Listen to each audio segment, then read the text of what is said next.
might seem crazy what I'm about to say. Sunshine, she's here, you can take a break. I'm a hot air balloon that could go to space. With the air, like I don't care, baby, by the way. Because I'm happy. Clap along if you feel like a room without a roof. Because I'm happy. Clap along if you feel like happiness is the truth. Because I'm happy. Clap along if you know what happiness is to you. Because I'm happy. Halo, assalamualaikum warahmatullahi wabarakatuh. Waalaikumsalam warahmatullahi wabarakatuh. Selamat pagi. Pagi. Baik, alhamdulillah luar biasa sekali ya. Senang rasanya kita bisa kembali berkumpul ya di Forum Kopi Sore Kopdar Insight Solution Regional. Senang rasanya saya Yadi Nur Cahyadi bisa memandu jalannya acara Forum Kopi Sore ini. Dan kali ini sudah berdatangan nih tamu-tamu istimewa kita ya, selain sobat Kopdar kita kali ini ya. Selamat datang tentunya kami ucapkan yang pertama kali pada mami kita ya, Ibu Riri Amarasyulita selaku Direktur Sales and Operational PT Infomedia Nusantara.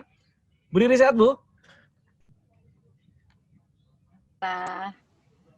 Alhamdulillah Mas Yadi. Alhamdulillah. Saya kalau lihat wajah Bu Riri itu selalu kayaknya semangatnya itu tetap di angka 101%.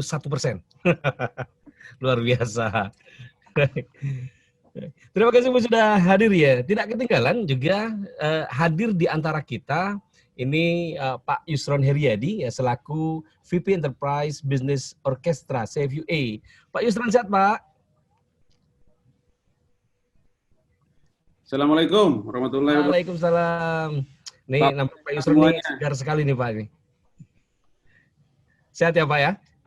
Alhamdulillah. Selamat sore Pak Yusron, selamat sore, makasih. Iya Mbak Riri, semua yang Baik. hadir, selamat sore juga. Baik.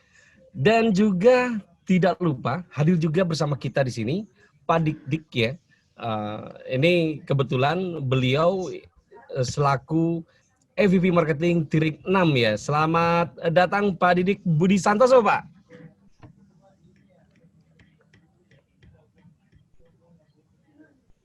Baik, sebetulnya Pak Didik ini sudah menyapa, namun tadi masih mute ya. Baik, terima kasih Pak. Dan tidak lupa hadir bersama kita juga Bapak Agus Yuda Basuki selaku EVP Marketing Direct 7. Halo Pak Agus, sehat Pak?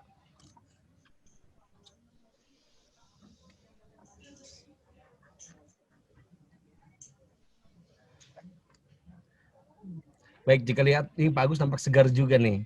Jadi ayahanda dan ibunda kita kali ini nampak segar ya. Nah, ini juga ada salah satu aktor yang hadir di sini adalah Pak Widi Sagita. Pak Widi, sehat Pak? Alhamdulillah sehat. Alhamdulillah. Salam untuk semua. Baik. Siang Bu Riri, Pak Yusron, Pak Didik, Pak Agus. Baik.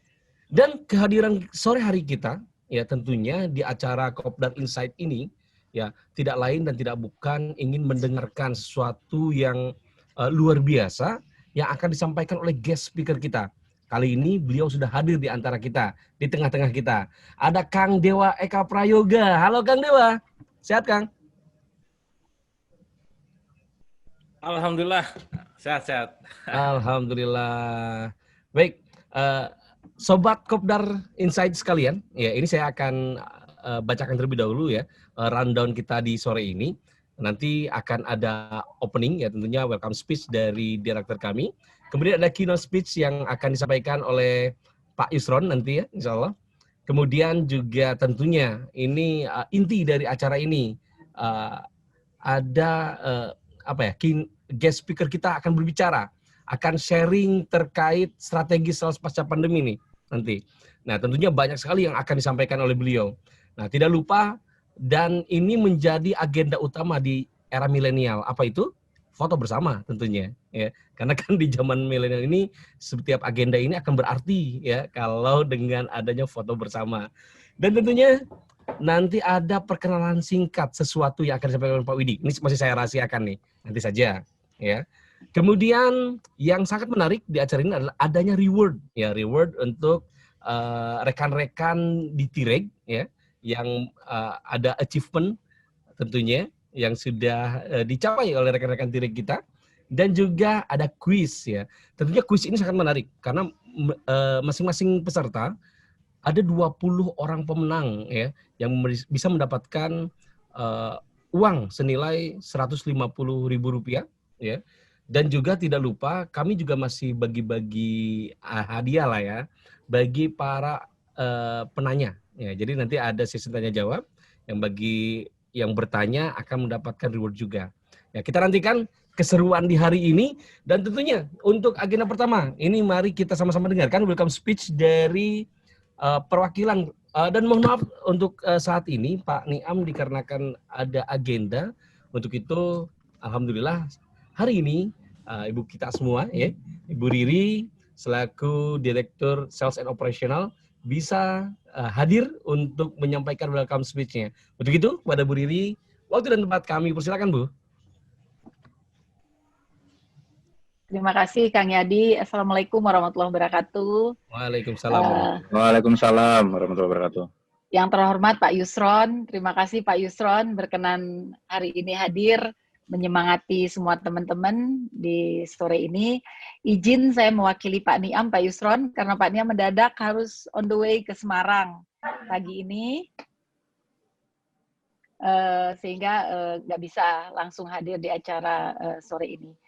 Alhamdulillah hari ini kita bisa melakukan kopi sore ya. Katanya kita akan lihat insight-insight, kemungkinan-kemungkinan melihat market. Dan kami dari Infomedia memberikan apresiasi yang tinggi terutama ke Pak Yusron, EBIS telah mensupport Infomedia go to market untuk tetap bisa merangkul semua market yang ada di se-Indonesia. Terutama ini di 112 dan 119. Jadi kami infokan Pak Yusron dan Bapak-Bapak yang terhormat semua bahwa 112 dan 119 ini sekarang lagi booming nih Pak Yusron dengan adanya 119 sebagai hotline-nya COVID. Jadi kemarin juga kita update bahwa layanan sejiwa yang tadinya hanya 12 jam akan diperpanjang menjadi 24 jam Pak Yusron. Alhamdulillah. Dan kalau saja layanan di Jakarta, NCC Jakarta 119 bisa dijadikan anchors, integrasi dari semua layanan 119 di area, itu akan menjadi luar biasa. Dan disitulah peranan Telkom yang sebenarnya. Selanjutnya, kami ingin sampaikan juga di kesempatan ini memang keinginan kita memang untuk mensupport layanan publik saat ini Pak Yusron dan para VP karena memang salah satu dari produk unggulan Infomedia selain SSO adalah omnichannel dan omnichannel ini memang dia akan berkontribusi sekali dalam layanan publik terutama dalam integrasi semua infrastruktur yang selama ini dalam 10 tahun ke belakang telah di-develop oleh Telkom. Kemudian hal lain adalah kita juga perlu feedback dari teman-teman semua tentang perkembangan 112 dan 119. Mudah-mudahan di sore ini bisa kita dapatkan. Dan terakhir satu lagi Pak Yusron, hari ini kita akan ada e-commerce baru, Mimin. Ini sebuah pendekatan e-commerce sesuai dengan trennya COVID. Infomedia udah develop dan ini juga bisa kita approach untuk UMKM. Jadi teman-teman punya tools baru nih, selama ini kan kalau akan menawarkan kepada UMKM apa ya, nah ini tuh udah siap pakai, mereka bisa melakukan trigger market dengan aplikasi ini. Terakhir, hari ini kita mengucapkan terima kasih nih kepada support teman-teman AM yang udah bantu 112, 119 terutama. Infomedia akan memberikan apresiasi Pak Yusron, mudah-mudahan memberikan semangat untuk terus berjuang walaupun situasinya sulit. Tapi dengan seluruh support, khususnya EBIS dan para VP akan memberikan semangat terus bagi teman-teman semua. Demikian, terima kasih. Assalamualaikum warahmatullahi wabarakatuh. Waalaikumsalam warahmatullahi wabarakatuh. Waalaikumsalam warahmatullahi wabarakatuh. Baik, terima kasih Bu Riri yang sudah menyampaikan welcome speech-nya ya. Dan jika tadi apa yang disampaikan oleh Bu Riri ya, ini tentunya kita sama-sama mendapatkan kabar yang sangat baik ya. Di mana tadi Bu Riri menyampaikan bahwa sebetulnya produk unggulannya Infomedia ini omnichannel ini memang tentu akan sangat berkontribusi dalam layanan publik saat ini yang tentunya saat ini memang layanan publik ini akan menjadi primadona ya, dan mudah-mudahan ini menjadi opportunity kita ya Bu ya, baik itu Infomedia, Telkom atau Telkom Group secara keseluruhan. Baik, terima kasih Bu Riri, dan selanjutnya sobat ngobdul kita, kok ngobdul ya, kopdar kita maksudnya ya, kopdar kita selanjutnya keynote speech yang kali ini akan disampaikan oleh VP Enterprise Business Orchestration ya, EBIS ya, CFA Bapak Yusron Haryadi. Nah, beliau sudah hadir di sini. Untuk itu Pak Yusron, waktu dan tempat kami persilakan Pak. Oke, terima kasih Mas Yadi ya. Ya. Assalamualaikum warahmatullahi wabarakatuh. Waalaikumsalam. Waalaikumsalam. Semangat pagi. Pagi. Oke, makasih. Sekali lagi ini dari tim Infomedia, tim kreatifnya luar biasa. Situasi seperti ini masih mencoba untuk mengkolaborasi seluruh kekuatan pasukan Telkom Group ini ya, untuk bareng-bareng kita menyerang pasar dan market yang masih sangat terbuka luas ini. Juga tadi ada Mas Didi ya, Mas Didi, selamat sore. Mas Yuda dari Makassar yang sudah menyempatkan diri untuk mau join dan bergabung dengan kawan-kawan Infomedia sore hari ini. Ya. Mudah-mudahan jadi juga tambah semangat, tambah vitamin buat kawan-kawan bahwa concern manajemen untuk sama-sama ikut menggarap market EBIS ini kita bisa gelorakan bersama-sama. Baiklah Mbak Riri dan rekan-rekan sekalian seluruhnya, AM, saya lihat yang hadir udah lebih dari 170 nih, luar biasa sore hari ini semangatnya. Jadi pertama-tama tentu kami mengucapkan terima kasih tadi ke Infomedia yang sudah menghadirkan acara sore hari ini. Mudah-mudahan ini diikuti juga ya oleh subsidiary lain. Kita punya 13 subsidiary yang langsung ya. Kalau dibuat tiap hari satu-satu aja udah 2 minggu untuk giliran satu subsidiary untuk bisa tampil. Apalagi kalau nanti subsidiary di luar CFUE kayak Telkomsel atau Metranet gitu ya Mas Yudi ya. Itu bisa seri sebenarnya ini. Coba nanti kita ide ini coba kita terus gelorakan, kita lontarkan gitu supaya nanti bisa ada seri untuk sama-sama kita membantu gitu ya ke kawan-kawan AM untuk bisa lebih pede lagi gitu dalam menghadapi situasi kompetisi saat ini. Kawan-kawan, info sedikit aja bahwa memang per 1 Agustus kemarin EBIS melakukan transformasi ya, jadi ada perubahan-perubahan termasuk fungsi saya ya, selama ini mungkin ada banyak yang berkaitan dengan aspek-aspek hanya di sales, marketing, customer maupun customer experience gitu ya, ada perubahan terkait dengan delivery dan assurance itu dan solusi ya, atau produk ya, itu dipisah sendiri ya. Ada divisi khusus ya, yang dikomandani oleh Pak Umam dan Pak Niam, gitu ya. Terus saya sendiri di sini ya memang masih berkaitan terutama yang satu di portofolio manajemen ya, terutama memang di portofolio solusinya juga ada di sini ya. Kemudian sales dan marketing dan customer experience, 3 hal itu yang jadi tugas pokok utama unit bisnis orchestration. Jadi orkestrasi fungsi-fungsi yang ada di divisi, yang ada di subsidiary, dan termasuk yang ada di direct. Ya.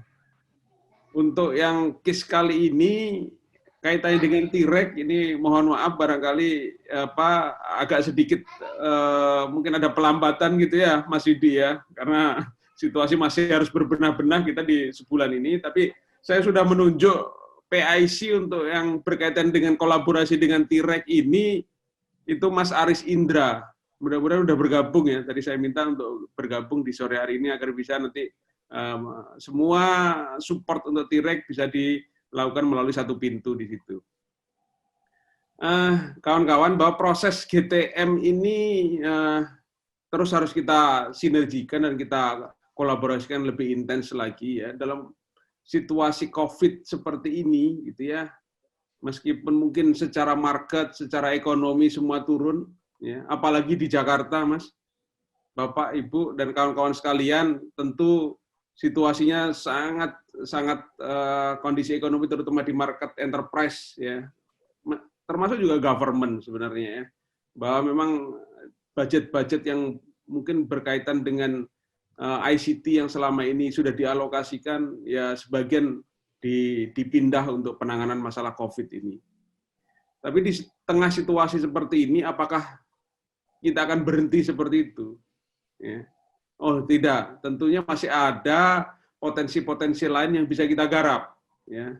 Memang terutama harapan kami sesudah di Jakarta ini situasinya berat seperti ini, harapan kita harus lirik nih kawan-kawan regional. Tentunya potensi market di regional masih cukup besar. Contoh seperti yang sore hari ini nanti akan diserahkan hadiahnya gitu ya. Dan sudah ada keberhasilan itu, mudah-mudahan nanti juga bisa di-share bagaimana trik dan tipsnya masuk ke market untuk produk yang disiapkan oleh Infomedia ini. Gitu ya.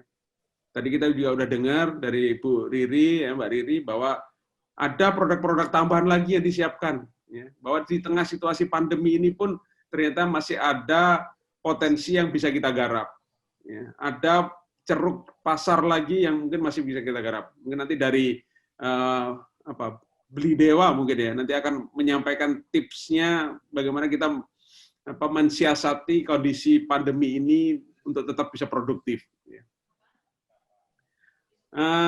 Kawan-kawan sekalian, tambahan lagi dari kami ya, bahwa sesuai dengan komitmennya, ini kami juga terima kasih kepada Infomedia ya. Akhirnya pada sore hari ini yang sudah berhasil tentunya akan diberikan reward dan apresiasi ya.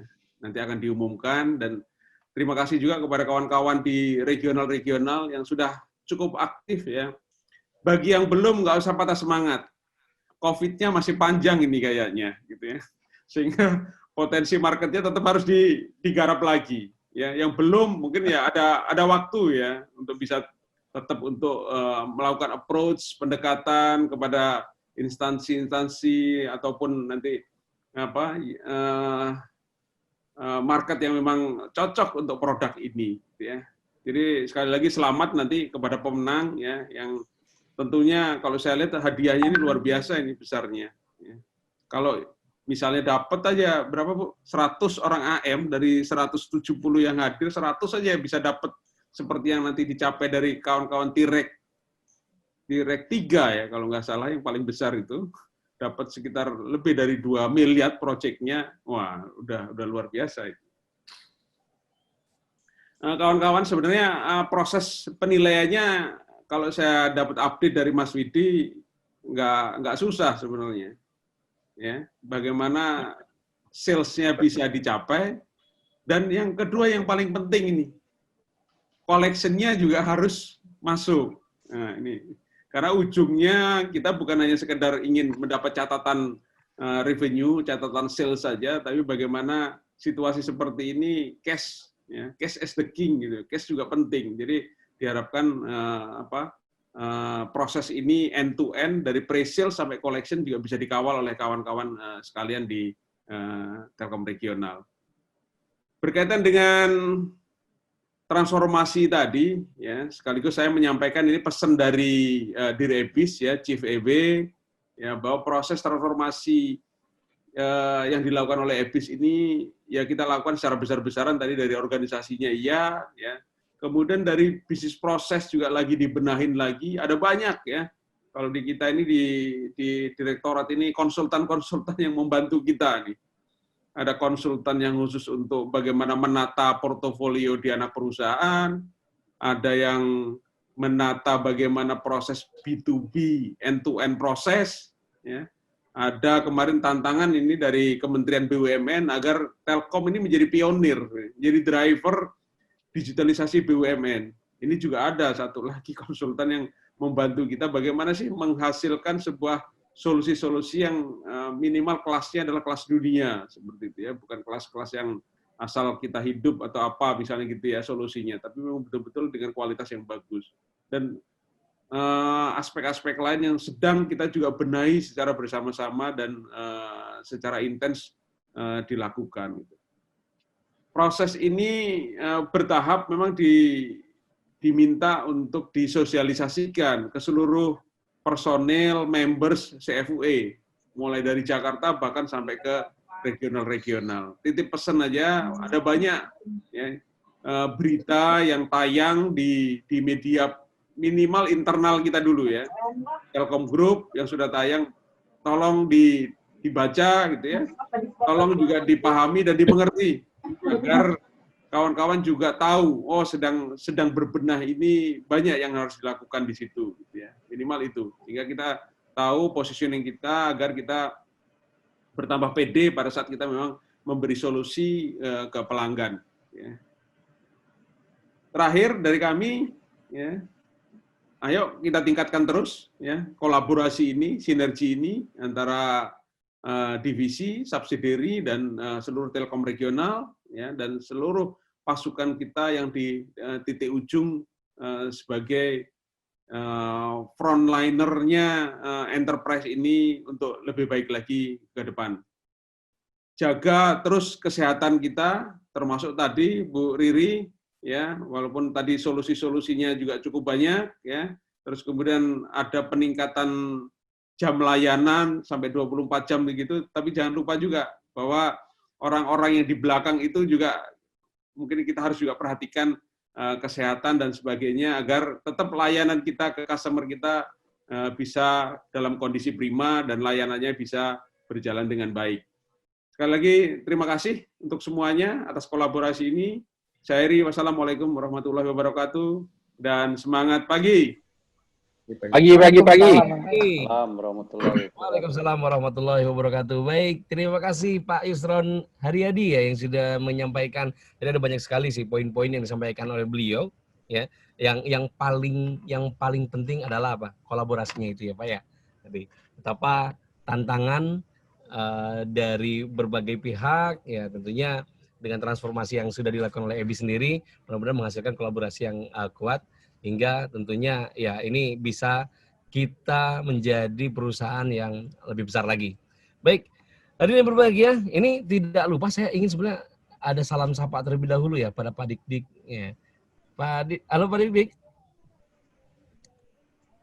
Halo Pak. Boleh sampaikan terlebih dahulu Pak salam sapanya kepada kami nih Pak. Ya, saya posisi di sini jam 3:30 sore. Sebelumnya terima kasih nih Bu Riri, Pak Yusron untuk undangannya. Saya kira ini insight yang sangat diperlukan untuk area regional ya. Tadi di-mention sama Pak Yusron bahwasanya situasi COVID memang pasti akan mengubah ritme bisnis secara overall, tidak hanya IndiHome, secara retail tapi juga secara enterprise ya. Tapi memang kita tidak bisa hanya berdiam diri gitu, tapi kita harus selalu berdampingan dengan protokoler yang harus kita perkuat gitu. Saya kira insight ini menjadi penyemangat buat teman-teman di sini gitu, karena ternyata pada dasarnya roda perekonomian tetap harus jalan gitu. Saya kira kita cari solusi yang memang benar-benar dibutuhkan oleh calon-calon pelanggan kita yang di area. Saya kira forum kopi sorenya saya kira perlu diintenskan Pak Yusron, supaya teman-teman regional juga memiliki banyak produk varian yang bisa kita tawarkan ke pelanggan untuk kopi apa istilahnya ice breaking, ngobrol dengan pelanggan gitu, karena pelanggan juga udah bosan Pak di rumah Pak. Saya kira itu. Terima kasih, tetap semangat. Terima kasih Pak Didik ya. Terima kasih Pak. Semakin sering kita ngobrol semakin banyak insight sepertinya ya Pak ya. Baik, tidak tinggalan ini Pak Agus barangkali mau say hello dulu Pak Agus. Halo Pak. Ya, terima kasih. Assalamualaikum warahmatullahi wabarakatuh. Waalaikumsalam. Yang kami hormati Pak Yusron, Bu Riri, rekan saya Mas Didi, ya, dan juga rekan-rekan yang mengikuti Vicon kali ini. Ya, terima kasih kami diundang. Hari ini pertemuan pertama kali menurut saya dari saya pribadi ya dengan teman-teman di jajaran Infomedia. Ya, tentunya kita berharap dalam pertemuan ini kita mendapat banyak pencerahan lah, mendapatkan banyak bekal, terutama bagi teman-teman saya di jajaran AM sehingga paling tidak dengan pencerahan ini bisa menjadi bekal di lapangan, ya, dan tentunya kami berharap tidak berhenti sampai di sini. Ya, ada tindak lanjutnya sehingga nanti yang kita harapkan itu benar-benar bisa kita wujudkan. Saya kira demikian, terima kasih. Wassalamualaikum warahmatullahi wabarakatuh. Waalaikumsalam warahmatullahi wabarakatuh. Baik, terima kasih sekali ya Pak Agus ya. Dan Sobat Kopdar, ya, sebelum kita mulai, kita foto dulu yuk. Karena ini agenda foto ini ya, jangan sampai terlewatkan. Ya. Nah, kami mohon silakan untuk membuka kamera terlebih dahulu. Ya. Jadi open cam. Nanti tim fotografer, ya, wartawan-wartawan dari Infomedia ini sudah siap dari teman-temannya Markom, ya, untuk mengabadikan ya momen ini.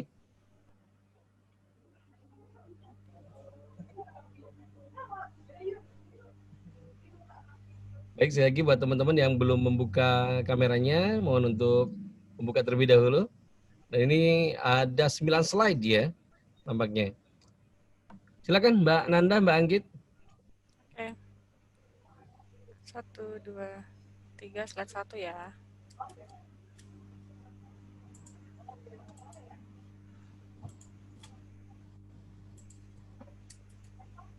Slide 2.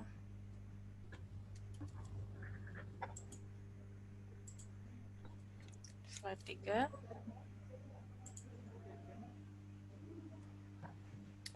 Slide 4.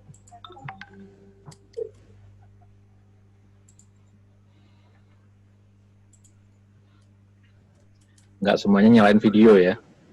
Enggak. Oke, sudah. Baik, terima kasih sobat-sobat Kopdar ya. Dan ini yang kita tunggu-tunggu. Ya, tiba saatnya kita tunggu-tunggu. Guest speaker kita. Ya, ini sebagai informasi saja, barangkali ada sobat Kopdar di sini yang belum tahu siapa itu Kang Dewa, ya, luar biasa. Namanya Dewa. Saya punya teman namanya Dewa, tapi itu singkatan dari Ade Wahyu. Ya, kalau ini Kang Dewa ini ternyata bukan singkatan ya. Saya kira singkatan juga nih. Kang Dewa sehat, Kang? Alhamdulillah sehat-sehat, Kang. Alhamdulillah. Ini Kang Dewa ini yang saya tahu ya, adalah seorang trainer luar biasa. Dan judulnya ini udah bilioner ya. Jadi udah wah, luar biasa. Dan usianya masih muda, sahabat-sahabat semua. Ya beda beberapa tahun sama saya lah. Kang Dewa ini sekarang 29 tahun ya Kang ya? Iya, ada 9 Kang. Betul. Ya ini dilahirkan di Sukabumi, jadi asli Sunda ya Kang? USA Kang? Iya, ya Hubud Dunia Sukabumi. Hubud Dunia, ya Hubud Dunia benar. Cinta Dunia Sukabumi. Ya, sesama orang Sunda lah Pak. Kita USA Kang, orang Sunda asli. Orang Sunda asli ya. Jadi Kang Dewa ini dilahirkan 24 April tahun 91 ya.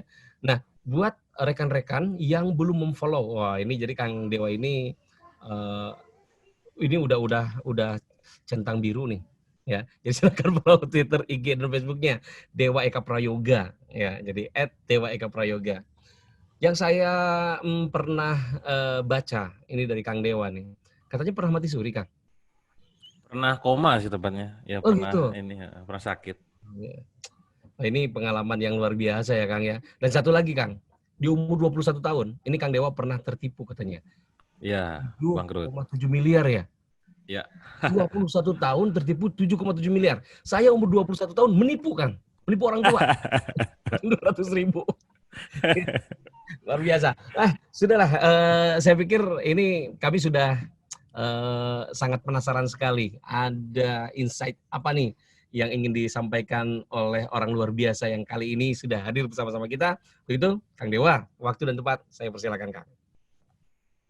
Ya, bismillahirrahmanirrahim. Assalamualaikum warahmatullahi wabarakatuh. Waalaikumsalam warahmatullahi wabarakatuh. Ya, alhamdulillah di sore kali ini bisa ketemu dengan orang-orang yang hebat luar biasa, semangatnya Masya Allah ya. Walaupun kondisinya lagi banyak online, banyak gak bisa ketemuan ya, tapi tetap bisa meeting ataupun mentoring ataupun pendampingan dan juga conference lewat online. Jadi memang banyak hikmah pada saat kita sekarang ini dalam kondisi pandemi ya. Salah satu hikmah yang dirasakan itu sama teman-teman itu adalah mulai melek yang namanya digital, mulai melek yang namanya virtual gitu ya. Kalau saya pribadi udah go digital itu sejak tahun 2013. Jadi pada saat orang lain kalau bisa ketemu tuh, Kang gimana Kang stay at home-nya, gimana Kang kerja dari rumahnya gitu kan. Ini hari ke 2.800 sekian gitu kalau saya. Karena memang setiap hari kerjanya di rumah, ya kerjanya pakai laptop gitu kan, pakai handphone, ya semua koordinasi lewat koordinasi virtual.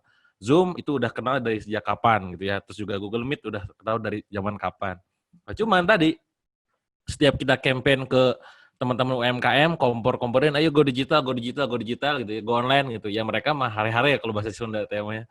Ya wes gitu. Nah, sampai pada akhirnya pandemi ini ada dan mereka akhirnya terbuka dan mulai masuk ke dunia digital banyak banget. Yang paling terdampak adalah mereka-mereka yang tidak fleksibel, ya tidak fleksibel secara strateginya, terlalu kaku, nggak open mind dan lain-lain. Makanya sekali lagi pandemi ini dibalik ya efek negatifnya buat kita semua, pasti ada efek positifnya ketika kita berpikir positif. Nah, salah satunya adalah ketika kita bisa go online, go digital, dan juga kalau bicara masalah tentang kedekatan dengan keluarga juga pasti lebih dekat dengan keluarga gitu ya, dan masih banyak lagi. Nah, saya pribadi sekarang banyak berkecimpung dalam dunia UMKM digital, ada beberapa proyek bisnis yang saya jalankan juga. Selain itu juga saya nulis buku juga, saya juga ngisi-ngisi juga.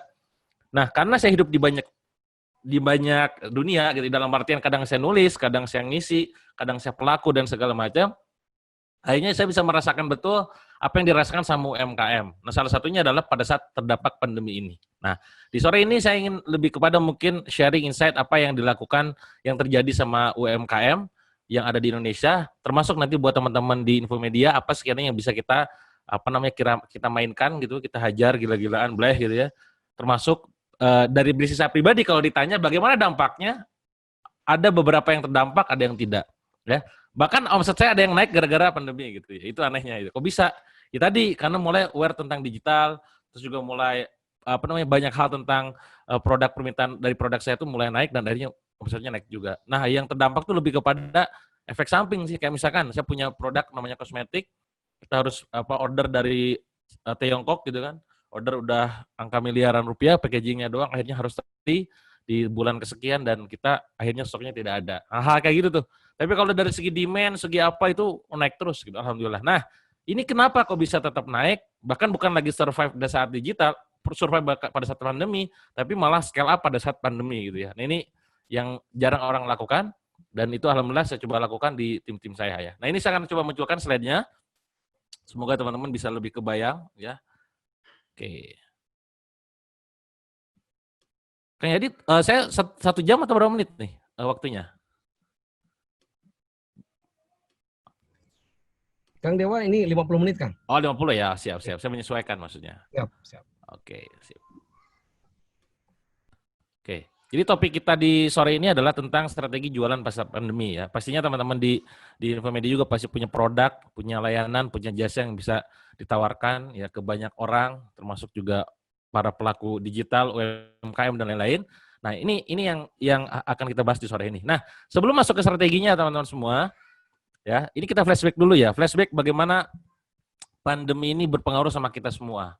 Nah, efek corona ini menyerang kita kalau nggak salah bulan Februari ya. Di bulan Februari Maret itu mulai kerasa. Yang terjadi adalah terjadi perubahan perilaku pasar dan perubahan daya beli. Ya, perubahan perilaku pasar yang awalnya itu ya, kenapa mereka tuh berubah? Sederhana karena pemerintah selalu mengkampanyekan stay at home. Muncullah ada istilah namanya PSBB lah atau apalah dan segala macam. Ya, mereka banyak di rumah ya karena tadi awalnya dia kemana-mana kan kopdar. Nah, kalau sekarang kopdarnya lewat online gitu ya. Kalau dulu kan kopdar kita beneran ngopi bareng gitu di luar. Nah, udah beda tuh. Nah, adanya himbauan dari pemerintah stay at home akhirnya membuat kita semua berada di rumah. Kebanyakan kita gak bisa shopping lagi. Mall tutup. Ketika itu ya, ini flashback sekali lagi beberapa bulan yang lalu. Bahkan kita tidak bisa nonton film. Bahkan sampai sekarang itu bioskop belum buka. Walaupun kemarin ada isu di Jakarta katanya udah mulai buka, tapi di Bandung, saya tinggal di Bandung, itu belum buka gitu. Nongkrong ke kafe, sekarang kafe udah mulai rame dengan berbagai macam protokoler gitu kan. Waktu beberapa bulan yang lalu itu sepi. Ya, maka kawan-kawan saya yang buka kafe itu ya pada menjerit gitu kan, sedangkan sewa tempat itu pasti gitu kan, pasti gede gitu. Sementara omsetnya nunggik gitu kan karena ya efek pandemi ini. Makan di luar, akhirnya dia restoran. Misalnya kalau pengen makan, ke restoran makan enak, bosen di rumah misalkan ya kayak restoran. Nah, terus gak bisa nge-gym karena fitness tutup, gymnya tutup. Sampai sekarang itu Walaupun kemarin saya cek udah ada yang buka. Sepribadi nge-gym gitu kan, fitness. Dulu beberapa bulan yang lalu, 3 bulan yang lalu saya masih ya harus menjaga diri di rumah gitu ya. Nah sekarang udah mulai dibuka tapi dengan protokoler yang sangat ketat lagi. Bayangkan ya di situ kan ada yang namanya besi, kalau alat-alat gym itu sumber juga gitu. Nah itu wah ketat banget. Kalau dari segi bisnis mah gitu kan, pasti yang namanya kayak begini tuh protokolnya tuh pasti ngurangin omset ya. Saya kemarin salah satu bisnis saya itu di dunia wedding, punya jasa untuk fitting baju dan segala macam. Itu akhirnya kemarin kalau kita nggak pivot cepat, kalau kita nggak adaptasi dengan zaman, pada para industri wedding itu semua pada yang angkat tangan give up, pivotnya tuh ke bisnis yang lain gitu. Sampai pada akhirnya udahlah kita bikin pameran online aja. Ini pameran online dilakukan di Jawa Timur gitu kan, dan bahkan kemarin saya cek juga beberapa pemerintahan di sana juga support banget. Dan kita alhamdulillah jalan. Ini hari kedua untuk pamerannya di bis ketiga di hari kedua gitu. Nah, itu kalau kita nggak segera pivot gitu. Nah, akhirnya apa? Belanja online itu yang dulunya tuh yang belanja itu yang awalnya tuh offline dari mall sekarang pindah ke online. Marketplace, sosial media, website itu naik ya. Bahkan salah satu klien kami, saya pribadi sekarang ada kerjasama dengan ada beberapa orang, beberapa institusi gitu kan. Bahkan ada yang memang juga ekspedisi besar di Indonesia, itu salesnya naik drastis gitu. Angkanya udah puluhan miliar bahkan ratusan miliar gitu. Nah, kok bisa? Ya tadi ternyata belanja orang itu bukan berkurang duitnya, tapi geser aja. Yang dulu mah belanjanya itu ke mall, sekarang lewat handphone, klik, beli gitu. Nah, itu terjadi tuh. Nonton film di rumah langsung rame. Makanya layanan Netflix, Catch Play itu mulai naik tuh. Pada naik tuh subscription-nya gitu. Meeting virtual pada aware orang-orang. Ya, saya yakin ada beberapa di antara Bapak Ibu semua di sini yang baru kenal Zoom itu gara-gara pandemi gitu ya. Yang sebelumnya Oppo itu sekarang setelah ini gara-gara pandemi ini gitu ya. Pesan makan online itu rame. Ya, ojol, delivery, frozen food itu rame tuh. Ya, pada saat pandemi itu ya. Olahraga di rumah, makanya saya pribadi bahkan beberapa alat olahraga tuh TRX dan segala macam akhirnya dibeli gitu untuk bisa olahraga di rumah. Nah, ini yang terjadi beberapa bulan ke belakang. Ya, lama-kelamaan orang itu gabut, bosen, boring. Mereka baca buku, mereka main games, mereka ikut kelas online, mereka ikut live di internet, di online ya, IG, Zoom segala macam. Maka kuota internet kudu kencang gitu kan. Maka apapun yang dilakukan kudu berbasis WiFi gitu. Itu menjadi sebuah kebutuhan dasar gitu. Maka sekarang kafe-kafe yang ramai bukan lagi kafe yang produknya enak, hanya produknya enak saja, tapi yang bisa membuat kenyamanan buat mereka, seperti akses internet yang kencang, colokan yang banyak dan segala macam. Nah, ini pun terjadi di rumah pada saat mereka mulai bosan, gue apalagi ya itu kan gak ada kerjaan lagi nih. Yaudahlah akhirnya baca buku, maka permintaan buku naik. Termasuk bisnis saya salah satunya adalah buku juga, itu naik juga demand-nya. Main game, wah itu kan rame kenceng, ikutan kelas online, semua orang pada bikin kelas online. Nah, itu yang pertama. Jadi behavior-nya berubah. Dari awalnya offline jadi online. Udah mulai aware. Itu positifnya. Nah, kenapa daya beli bisa turun? Nah, beberapa orang itu merasakan daya belinya turun. Ya, karena ketakutan, kekhawatiran corona langsung berlangsung lama. Logikanya kayak kemarin lah nikah, orang-orang tuh ada yang sampai rela menunda nikah karena khawatir corona gitu kan. Tapi pertanyaannya adalah ya, seberapa kuat Anda menahan hasrat menikah gitu kan bagi anak-anak muda single dan jomblo itu kan. Sementara ya corona gak pasti hilang dalam waktu cepat gitu kan. Nah, akhirnya adalah ya diakalin dengan segala macam. Berarti pamerannya lewat online, segala undangannya online. Kalaupun terjadi pas proses akadnya tuh ya resepsinya ya dibatasi dan segala macam. Khawatir corona lama nih. Kenapa? Sementara itu pekerjaan gak jelas, penghasilan gak pasti. Ya kita nggak pasti kan penghasilan kita ini, apalagi beberapa kawan saya dapat kabar sampai rela mem-PHK, bukan rela ya mau gak mau gitu kan, mem-PHK karyawannya karena nggak kuat bayar gaji mereka gitu ya. Nah dari sini akhirnya orang-orang tuh nggak sembarang keluar duit, mau belanja gitu ya, aduh bentar dulu takut nanti gak ada tabungan gitu, nggak gampang gitu kan. Walaupun ada beberapa orang yang dia secara keuangan mungkin safety, aman gitu kan, ya dia belanja aja ajar gitu, gila-gilaan nggak pernah melihat kondisi kayak begini gitu ya. Nah intinya adalah segala yang berbau keinginan akan ditahan. Sementara orang-orang akan fokus pada hal yang berbau kebutuhan. Ya, kalau teman-teman pernah tahu, mungkin Bapak pernah mengenal namanya piramida Maslow. Nah ini psychological safety, love, esteem, self-appreciation itu jadi kebalik. Ya, jualan yang produk yang atas itu rada berat sekarang. Ya, jual sesuatu yang memang kayak gengsi itu guys, gak penting lah. Yang penting gue bisa makan dulu gitu. Yang penting gue aman dulu gitu. Kayak kemarin saya jualan kosmetik, awal-awal juga berat. Sampai pada akhirnya, angle-nya harus diubah. Angle promosinya tuh Kalau dulu cantik itu kan gini, orang pakai kosmetik kemungkinan besar karena pengen, tapi percaya diri depan publik, ketemu orang, pede, terus juga nggak apa ya, nggak hitam, terus juga nggak kusut dan segala macam gitu kan. Nah, sekarang kan jarang ketemu. Walaupun saat ini ya sekarang udah mulai biasa lagi tuh. Makanya demand saya pun sales dari kosmetik mulai naik lagi. Kita jualan hijab, produk mahal-mahal, jualan kaos apapun itu mulai naik lagi gitu kan. Nah, udah mulai naik nih. Tapi dulu sekali lagi 2 bulan yang lalu mungkin tepatnya ya, 1 bulan, 2 bulan, 3 bulan yang lalu tuh, wah itu ambiar kabeh gitu kan. Nah, apa yang perlu kita lakukan sebagai seorang pengusaha, sebagai seorang pelaku UMKM gitu di lapangan, pastinya adalah tentang segala sesuatu berawal dari pikiran kita sendiri. Ya, ini termasuk juga teman-teman semua, baik itu salesman, baik itu marketing, leader dan semuanya, itu tergantung kita. Bahkan saya pribadi bilang ke teman-teman, it's about leader. Ujian leader sesungguhnya ada pada saat kondisi kritis, pada saat kondisi pandemi. Tadi Kang Edi bilang bahwa saya pernah ditipu tahun 2012, tepatnya usia 21 tahun, mudah bagi saya untuk kabur. Karena saya bukan pelaku. Saya keluar, kabur misalkan, udahlah 645 orang, saya gak mau tanggung jawab, udah selesai gitu kan. Gue penjara-penjara aja lah gue gitu kan. Tapi apa yang saya lakukan ketika itu, saya mencoba untuk take responsibility 100%. Ya, Bismillahirrahmanirrahim, pokoknya investasi kalian yang ketika itu ternyata investasi bodong, saya akan tanggung. Kang Dewa emang pakai uangnya? Enggak. Ya, terus kenapa ambil? Karena saya mengimani bagian dari skenario Allah gitu ya. Kalau bicara masalah spiritual, kalau bicara masalah bisnis, ini adalah bagian dari saya naik kelas. Ya, oke lah, tentang leader mengambil tanggung jawab. Aku ambil tanggung jawab, saya ditagih brutal, akhirnya saya kasih saya waktu kesempatan untuk bisa mengembalikan uang ini, walaupun uangnya nggak saya pakai. Alhamdulillah 5 tahun beres. Jadi 7,7 miliar saya kembalikan. Nah, mudah bagi saya keluar dari tanggung jawab. Tapi bagi saya, karena saya seorang leader di perusahaan, saya ambil responsibility gitu. Termasuk pada saat di perusahaan ada staf saya yang ngalamin kesalahan ceroboh lah gitu ya. Gara-gara ngelakuin hal sesuatu yang sepele tapi digugat sama seseorang sampai dia ruginya tuh sampai ratusan juta. Yang ambil tanggung jawab siapa? Kita juga. Ya kita mengakui kita yang salah, kita akan kembalikan uangmu, ya tolong jangan salahkan anak buah saya gitu ya. Nah, apakah saya patut menyalahkan tim saya? Tidak juga gitu ya. Kenapa? Karena tidak ada karyawan yang bermasalah. Tidak ada staf yang bermasalah, tidak ada tim yang bermasalah, yang ada adalah leader yang kurang fleksibel terhadap mereka, pendekatannya, strateginya, dan lain-lainnya. Nah, maka sekali lagi, semuanya berawal dari mindset. Mindset kita semua. Saya, Anda, kita semua, pada saat kondisi ditempa, sok gimana? Responnya kayak apa? Ya, mentalnya adalah menyalahkan orang lain. Penyakit orang ada 3, sebagaimana mungkin sering teman-teman dengar dari motivator gitu ya. Pertama adalah blaming, menyalahkan, ya. Excuse, cari-nyari alasan. Justify, membenarkan keadaan. Menyalahkan, melemping misalkan. Iya nih gara-gara gara-gara dia tuh gitu kan. Gara-gara itu tuh gitu ya. Enak banget ngomong kayak gitu. Ya gara-gara dia nipu, ya gara-gara corona misalkan. Gara-gara pemerintah, itu mudah buat kita kayak gitu. Cuman gak menuntaskan masalah. Excuse, cari-cari alasan. Ya nih soalnya, tapi kan, sudah gak akan beres. Ya, justify, membenarkan keadaan. Bagi Anda yang emak-emak gitu, iya ini banyak kerjaan di rumah, setrikaan numpuk. Gitu.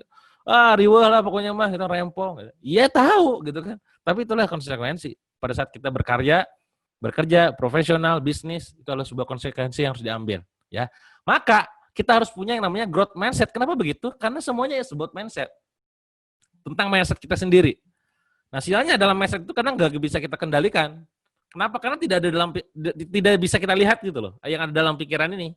Ya, kalau ibarat kata pohon itu kayak misalkan rindang di pohon gitu ya, ada buahnya banyak, manis-manis gitu. Tapi yang harus kita cek itu bukan cuma yang di luarnya, tapi yang ada di bawahnya, di bawah tanahnya itu. Berarti kan ada akar, ada air, ya ada pupuk dan segala macam. Itu yang harus kita mainkan, harus kita kita coba cek gitu kan. Nah, sama kayak kita sekarang berbisnis, berjualan, berwirausaha, berkarya, bekerja dan lain. Jangan cuma melihat, wah dia hebat, wah dia luar biasa, misalkan, wah dia keren. Nah, jangan cuma lihat gitunya doang. Yang harus kita lihat adalah bagaimana dia perjuangannya dalam proses itu semua. Nah, ini ada tentang mindset. Sama juga sering saya analogi bahwa kayak misalkan teman-teman itu ngelihat fenomena gunung es. Di mana gunung es itu di atasnya itu adalah kecil. Tapi ke bawahnya, wah itu gede banget, ya.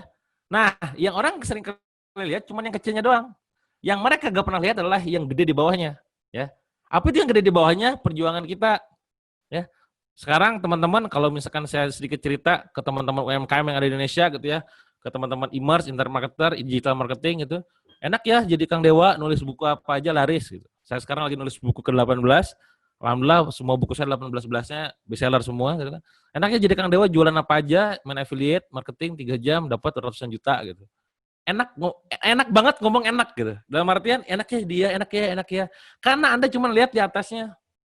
Apakah Anda melihat perjuangan saya di bawah? Pada saat tadi saya apakah dibilang bahwa saya pernah sakit, divonis secara medis itu meninggal lewat 80%, namanya GBS. Bukan ada nggak pernah dengar istilahnya namanya Guillain-Barré syndrome, penyakit yang hanya mengidap 1 dibanding 40.000 orang di dunia.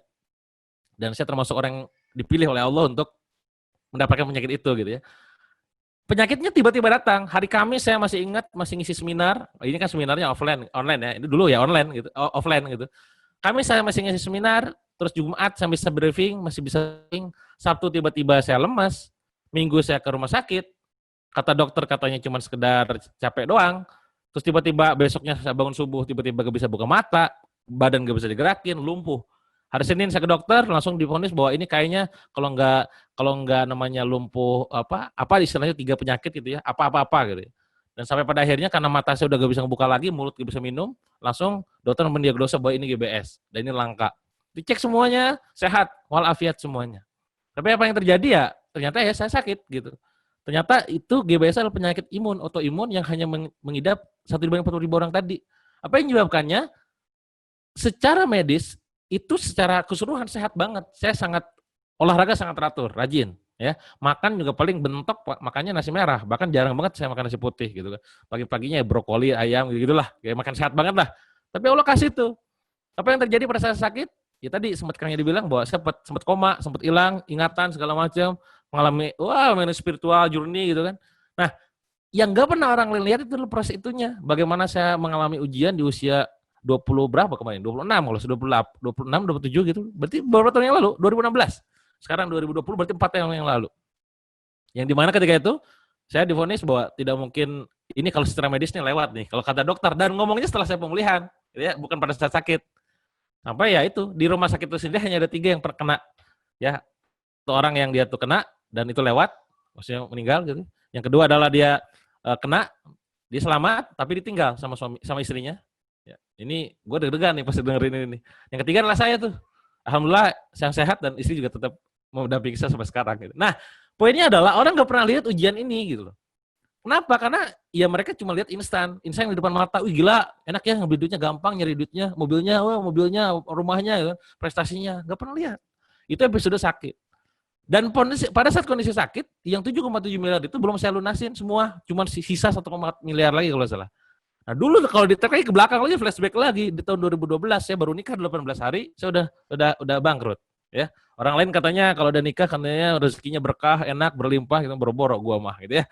Langsung 7,7 miliar rupiah. Wah, semua orang nyalahin dan segala macam, saya gak bisa gerak. Saya mungkin di antara teman-teman gak ada yang tahu bahwa saya tuh kuliah gak lulus. Jadi saya tuh gak punya gelar kalau harusnya saya punya gelar SPD, sarjana pendidikan. Saya pendidikan di UPI Bandung, tapi saya gak punya gelar. Kenapa? Karena pada saat semester 7 itu kejadian bangkrut. Boro-boro mikirin kuliah gitu, 7,7 miliar harus dibalikin gitu. Nah, yang gak pernah orang lihat adalah air mata yang saya keluarkan pada saat perjuangan itu. Dan itu yang akan membentuk mindset kita ke depan. Yang akan membentuk mental kita ke depan. Pada saat kena ujian ataupun enggak. Makanya ketika ditanya kemarin, saya seringkali diundang oleh perusahaan, termasuk juga komunitas, NGO, dan segala. Kang Dewa gimana respon pada saat mengalami pandemi? Kalau secara personally, saya itu biasa saja kalau saya gitu ya. Oh ya udah ini bagian dari ujian Allah gitu kan. Dan Allah tidak akan menguji kita kecuali kita bisa beresin gitu. Ya, dan setiap kesulitan ada kemudahan nantinya. Itu kalau saya. Cuman kan tidak semua orang itu mengalami ujian sama kayak saya dulu. Maka tim saya tuh, aduh Kang ini gimana Kang, nanti aman gak Kang? Kang ini saya udah tenang aja gitu ya. Nah, ini tentang mindset, ini tentang mental, ini tentang apa kesanggupan kita dalam merespon segala masalah. Nah, dalam mindset sendiri teman-teman semua, Bapak Ibu semua, ada yang dinamakan dengan fixed mindset, ada yang dinamakan dengan growth mindset. Nah, saya nggak tahu di Bapak Ibu termasuk yang mana, kawan-kawan termasuk yang mana. Gambarannya ini. Nah, ini ya, ini saya kasih gambaran. Buat kalian, buat teman-teman semua, buat Bapak Ibu yang sekarang memiliki growth mindset, mindset yang bertumbuh, maka itu nomor yang atas tuh, suka tantangan. Jadi ketika misalkan kita lagi corona, kata leader kita misalkan, kita harus save target misalkan. Terus ada orang yang bilang komen di bawahnya itu kan, aduh Pak, sing sadar atau Pak kita lagi corona. Nah, ngeluh gitu kan. Atau misalkan, aduh ini kita lagi gini. Nah, itu berarti yang bawah, zona nyaman. Kalau Anda misalkan ketika dikasih tantangan angka sekian misalkan, tembusin, capai, lampaui gitu. Oh siap, nah berarti suka tantangan. Nah, itu berarti growth mindset. Ya, Anda tidak harus merasa bahwa, enggak kok gue mah ini gak usah ngebela kayak gitu juga. Ya, jujurlah pada diri sendiri. Karena pada akhirnya yang membuat kita berubah adalah ketika kita jujur pada diri sendiri dan kita mau untuk berubah gitu. Nah, suka tantangan itu orang yang memiliki growth mindset. Ketika atasan ketika kita menetapkan target misalkan sekian M, misalkan sebulan, ya achieve, gitu kan. Ketika ditetapkan sekian, ya jangan cuma sekedar diperjuangkan, tapi dicapai gitu, bahkan dilampaui. Nah, orang-orang yang fixed mindset itu zona nyaman. Ah udah segini juga cukup gitu kan. Ketika teman kita bilang, ayo achieve target semangat. Udah bro, apaan sih lu? Lebah gitu kan. Nah, ada yang kayak gitu. Nah, itu orang-orang yang zona nyaman. Jadi pertanyaannya adalah, kita semua ini sekarang berada di yang mana? Di yang atas atau yang bawah ya? Di growth mindset atau fixed mindset. Itu nomor 1. Contohnya, ciri-cirinya. 2. Growth mindset punya ciri-ciri selalu optimis. Apapun kondisinya, optimis. Yes, pokoknya mah bisa gitu kan. Yes, sembuh caranya pokoknya capai gitu. Gak mungkin Kang, yes, gak ada yang gak mungkin. Gitu ya. Kalau kita masih punya keyakinan bahwa Allah itu maha besar, kita punya keyakinan bahwa kita diciptakan sempurna, kalau kita pengen belajar terus-terusan, insya Allah bisa. Semangat gitu. Nah, optimis. Nah, kalau orang yang fixed mindset, ngeluh mulu. Aduh, Pak, makan aja susah, Pak. Ayo ngeluh. Everyday keluhan. Yang dikeluar dari mulutnya tuh ya, kalau yang lagi rambut itu butejo terus gitu. Ngeluh, ngerumpi, dan segala macam gitu. Nah, kita nggak gitu. Pokoknya mah, bisalah, bismillah gitu kan. Percaya diri. Ya, pede. PD-nya itu adalah percaya diri kita sendiri bahwa kita bisa. PD yang kedua adalah percaya dia bahwa kita akan dibisakan oleh dia itu berarti Tuhan gitu. Nah, yowes hajar gitu. Nah, ini adalah orang-orang yang growth mindset. Dan orang growth mindset ini dicap gila orang-orang terdekatnya. Oleh orang-orang di sekitarnya, orang gila lo gitu kan. Gila lo gitu kan. Dan itu yang dilakukan sama Mark Zuckerberg. Itu yang dilakukan sama Jeff Bezos. Itu yang dilakukan sama Bill Gates pada saat dia mencapai kekayaannya sekarang. Jeff Bezos menjadi orang terkaya nomor 1 di dunia. Mark Zuckerberg menjadi orang terkaya nomor 4 ya. Elon Musk nomor 5 di dunia. Karena kegilaan dia dalam membuat target yang besar gitu. Dan dia optimis gitu. Kenapa kita gini-gini aja? Karena lu gitu-gitu aja. Ngeluh gitu ya. Nah, itu yang berdua. 3, kita kritikan. Jadi ketika ada yang mengkritik, misalkan orang lain, customer kita mengkritik kita, ya maka ayo hajar boleh. Ini adalah sebuah masukan berharga buat kita agar kita lebih baik lagi. Nah, orang-orang yang fixed mindset itu baperan. Oh, itu gini dikritik, terus juga dicaci maki, langsung baper, malas kan. Jualan nggak laku, udah berhenti, nggak promosi lagi.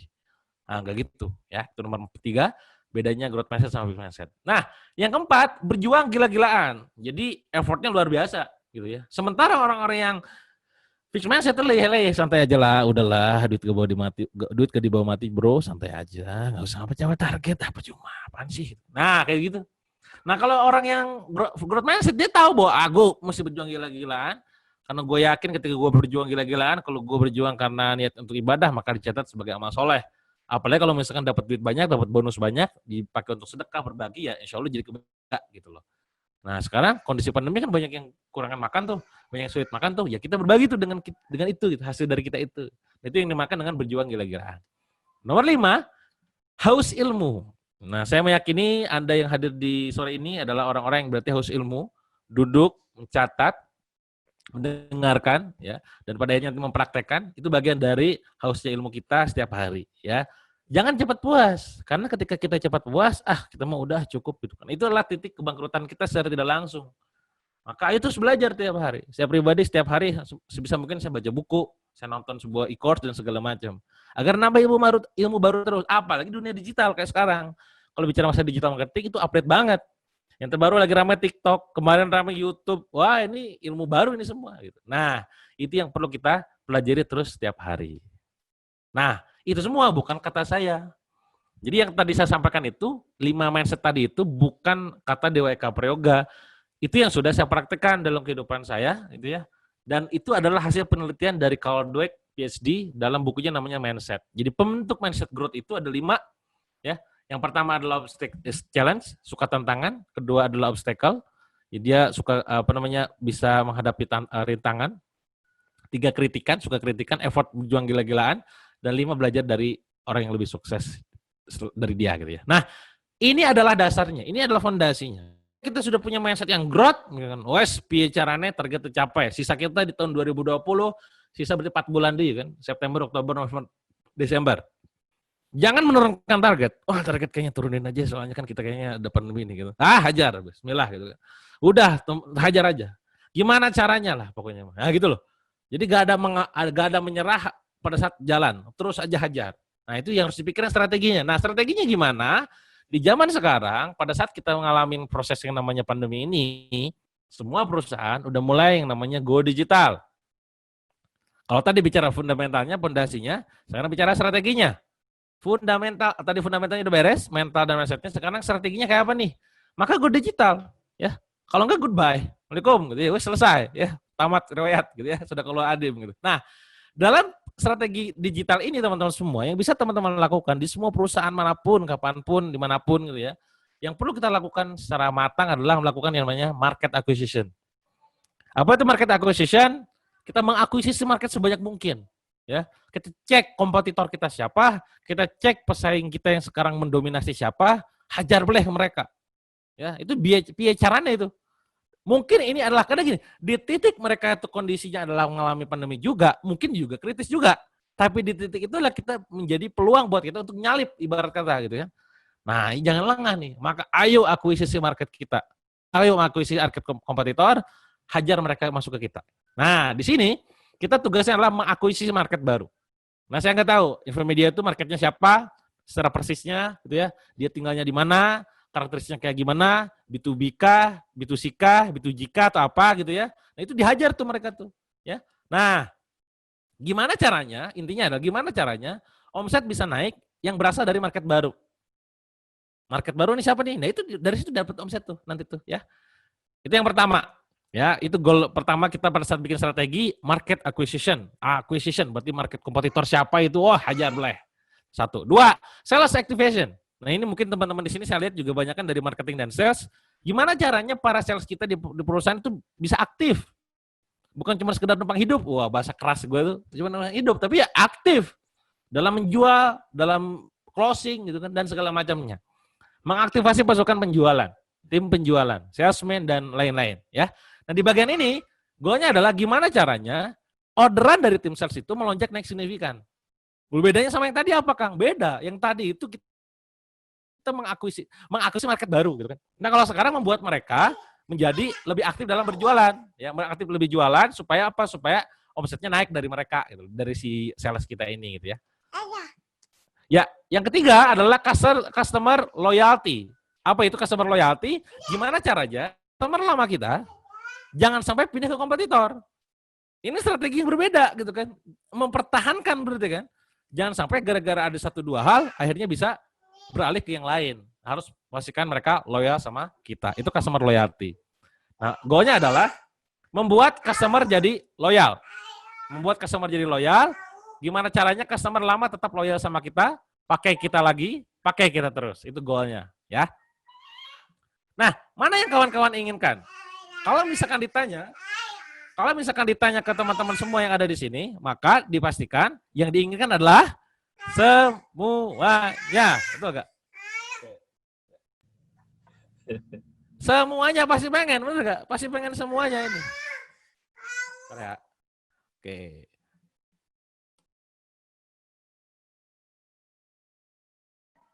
Nah, jadi semuanya pasti pengen naik ya, omsetnya pengen naik dari market acquisition, omsetnya pengen naik dari sales activation, omsetnya pengen naik dari customer loyalty. Ya, itu semua perusahaan karena saya pun sekarang business owner. Saya merasakan betul sebagai seorang pengusaha tuh ya pengen kayak begitu. Pengen agar perusahaan kita tumbuh dari berbagai sudut pandang, revenue-nya dari mana. Oke, nah, kenapa begitu? Karena saya meyakini juga bahwa more revenue, more money. Gak hanya buat perusahaan, buat teman-teman juga, betul gak? Ketika teman-teman misalkan perusahaannya tumbuh, maka bonusnya bakal gitu kan, duitnya makin banyak, belanjanya makin banyak, shoppingnya makin banyak, sedekahnya makin banyak gitu. Maka dipastikan, Anda semua, kita semua pengen perusahaan itu tumbuh secara signifikan dari berbagai sudut dan strategi, ya. Nah, sialnya ya, setiap objektif tadi punya strategi masing-masing. Kalau misalkan sekarang, Kang, saya pengen naik agar market acquisition aja deh. Ya strateginya beda dengan customer loyalty. Ya mungkin teman-teman di sini jago dalam masalah customer loyalty misalkan, CRM-nya jago. Ya itu silahkan manfaatkan. Tinggal gimana cara ngakuisisi itu strategi yang berbeda gitu. Contohnya, ini contoh ya dalam strategi akuisisinya ya. Strategi akuisisi adalah misalkan kita petakan menjadi 4-5 tier. Ya. Tier soon to be, ya. Tier 1 itu soon to be, tier 2 itu ship market, ya. Tier 4 tuh 3 tuh refusing, tier 4 adalah unexplored, ya. Tier 5 adalah unknown, yang tidak kita ketahui. Nah, setiap mereka itu adalah berarti kompetitor kita. Nah, saya nggak tahu di teman-teman semua itu kompetitornya siapa, ya. Nah, gimana cara kita ngambil, gitu kan? Nah, itu strategi akuisisi nih. Nomor 1, soon to be, cegat. Jadi keywordnya adalah cegat. Mencegat orang-orang yang mau pakai layanan mirip-mirip kayak Anda. Jangan sampai masuk ke kompetitor, cegat di kita. Studi kasusnya kalau di saya, di perusahaan saya adalah, misalkan pada saat kita pengen mengakuisisi, saya punya namanya online course bisnis, ataupun jualan buku, ataupun workshop, ataupun layanan sejenis ya, tools dan lain-lain. Akuisisinya adalah calon pengusaha. Jadi orang-orang yang mau berusaha itu, mau jadi pengusaha itu, ya kita hajar tuh. Maka mereka berada di mana? Mereka berada di tempat kerja. Orang-orang yang galau gitu kan, hanya mau resign gitu kan, atau misalkan orang-orang yang masih kerja tapi kerja bisnis sampingan, ya kita mainkan tuh. Nanti kita cegat mereka yang awalnya mau belajar bisnis, pastikan ke bilioner kalau saya gitu ya. Jadi, hayo hajar belajar di kita. Mencegat orang-orang yang mau belajar bisnis, yang mau jadi pengusaha dengan cara strategi akuisisi di bagian soon to be. Clear? 2. Shifting, pikat. Ya, gimana caranya kita bisa memikat orang lain yang dulunya tuh misalkan katakanlah dia itu joinnya itu adalah belajarnya tuh pakai online course, suruh pindah ke workshop. Yang awalnya belajar lewat buku, suruh pindah ke online course. Nah, ini saya hajarnya adalah business owner-nya. Bedanya apa dengan yang tadi? Yang tadi itu adalah calon pengusahanya. Kalau yang ini adalah para pebisnisnya. Yang dia sudah pakai layanan yang lain, tapi masih di ranah kita juga, perusahaan kita juga. Suruh pindah ke yang lebih gede gitu loh. Ya, yang omsetnya paling gede. Kalau saya nih, awalnya jualan buku, di shifting, hajar bro, jangan cuma baca buku, ayo online course-nya, bayar yang 800.000. Jangan cuma online course, ikut workshop-nya bayar 5 juta gitu kan. Jadi masih di ranah kita atau mungkin di ranah perusahaan, anak perusahaan kita yang lain gitu. Itu contohnya ya. Nah, yang ketiga adalah reviewing. Reviewing embat, keywordnya adalah embat. Jadi ulangi lagi nomor 1. Cegat, terus pikat, embat. Nah, ini yang berat nih. Ini berat kompetitornya nih. Harus kita embat nih. Marketnya kompetitor, customer-nya. Kalau saya nih contohnya ya, tadi misalkan siapa perusahaan buku bisnis yang sejenis kayak saya gitu ya. Yaudah, gimana caranya mereka yang beli buku mereka, beli buku saya. Yang mereka tuh ikutan online course orang lain, ikutnya punya kita gitu. Nah, itu strateginya. Nah, tinggal pertanyaannya adalah, buat teman-teman di Infomedia, apakah ada strategi khusus untuk masing-masing ini? Nah, itu jadi PR. Jadi cuma sekedar gini bikin strategi itu, yuk kita akuisisi market. Woi, piye market yang mana dulu nih? Yang mana gitu. Orang-orang yang baru cegat, orang-orang yang pindah, shifting, orang-orang refusing, kompetitor. Yang keempat, unexplored, mensikat. Nah, ini orang-orang yang memang nggak kepikiran. Ya, misalkan teman-teman nggak kepikiran bahwa di dunia sana tuh ada, di dunia ini tuh ada yang namanya master, immerse ataupun expert. Pernahkah teman-teman menghajar, menjadikan mereka sebagai market? Ya, hajar. Kalau saya menjadikan itu sebagai market, wah ini market gue nih, komunitas bisnis. Apa lagi? Perkumpulan, gerakan-gerakan, kan market gue nih. Gak kepikiran ya juga ya. Kuliah-kuliah bisnis, kampus-kampus, gitu. Unknown, usut, ya. Nah ini contoh lagi komunitas bisnis yang lebih detail lagi, misalkan yang dia tuh pengusaha wanita apa segala macam, yang nggak pernah kita garap, dan ternyata ada duitnya juga di situ. Gitu. Nah, petakan market ini, non market, misalkan 5 poin ini, ya, soon to be market, shifting market, reviewing market, unexplored market, dan unknown market. Cegat, pikat, embat, sikat, usut. Nah, ketika teman-teman sudah memetakan strategi ini, ya wes, hajar boleh. Maka omset bakal masuk dari yang namanya akuisisi. Tentu detailkan, nanti perlu ada meeting lanjutan untuk mendetailkan masing-masing strategi ini. Itu nomor 1. Jadi market acquisition. Nomor 2, sales activation. Gimana caranya para sales ini, termasuk teman-teman yang ada di sini, mungkin para sales ataupun salesman ataupun marketer gitu ya, harus makin jago lagi jualannya. Ya, yang perlu dilakukan sama pusat, yang perlu dilakukan sama kita adalah training, mentoring, coaching, challenge, ngasih challenge dan juga reward. Ya, contoh training. Trainingnya training jago jualan nih. Nah ini teman-teman, wah ini kalau udah bicara masalah digital marketing, banyak ilmunya nih. Pertanyaannya adalah di antara Anda semua sekarang yang nyimak ini, untuk para salesman, mana yang sudah Anda kuasai? Di antara semua ini, mana yang sudah Anda kuasai? Karena ini ada keilmuan khusus gitu loh. Maka tugas kita adalah memastikan, kalau kita leader nih, mereka belajar ilmu-ilmu ini. Bagi Anda yang sebagai seorang pelakunya, salesman-nya, ya belajar ilmu itu gitu loh. Karena ini nanti bakal detail, bakal banyak nih. Kalau saya petakan lebih detail lagi, kalau saya petakan lebih detail lagi nih, ya di belajar digital marketing. Nah, digital marketing itu akan ada yang namanya ilmu traffic. Ilmu traffic itu banyak, ya. Nah, ada Facebook, Instagram, ya, YouTube, TikTok, SEO, marketplace, viral, blog, Google AdSense, FB Ads, IG Ads, affiliate marketing, WhatsApp, email. Ini yang disebut organic traffic. Traffic yang bisa yang organik gratisan. Konsekuensi main organik, teman-teman yang main organik nanti harus kontennya harus bagus, konsisten dalam bikin kontennya, engagement-nya dijaga, algoritmanya juga diketahui, sabar pastinya ya, karena butuh waktu. Kang, saya mah gak mau lama, misalkan. Bisa kan kalau leader gitu, leader itu, saya gak mau tahu, pokoknya besok capai, oke, pay traffic. Ya. Google Ads, FB Ads, IG Ads, konsekuensinya adalah budget, keilmuan, tekun, update. Harus ada budgetnya, harus ngerti ilmunya, harus tekun prakteknya, harus update dengan algoritma dan segala aturannya. Ya, itu yang dicepat. Affiliate marketing berhubungan dengan manusia, traffic, harus ngerti ilmu manusianya, pelatihan, mentoring, pendampingan, support system. WhatsApp, email, on traffic yang dimiliki sendiri harus dirawat dan dispesialkan. Nah, ini semua kan ilmuwan, teman-teman. Jadi kalau misalnya, wah banyak juga ya, emang banyak gitu kan. Jadi sekali lagi, bukan kita apa kayak misalkan, aduh, apa namanya, ya ini kurang apa namanya, ya ini gak capai targetnya, Allah menghendaki begitu. Iya emang semua juga karena yang di atas gitu kan. Tugas kita tuh ikhtiar sebaik mungkin, saudara-saudara gitu kan. Nah kita tuh kadang merasa diri kita ikhtiar maksimal, pas ditanya kayak begini, ini enggak maksimal apaan lo ibaratnya kayak gitu loh.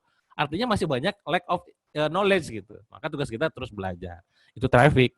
Conversion, ilmu-ilmu conversion, copywriting, storytelling, convert selling, hypnoselling, teknik closing, persuasi, NLP, semantik.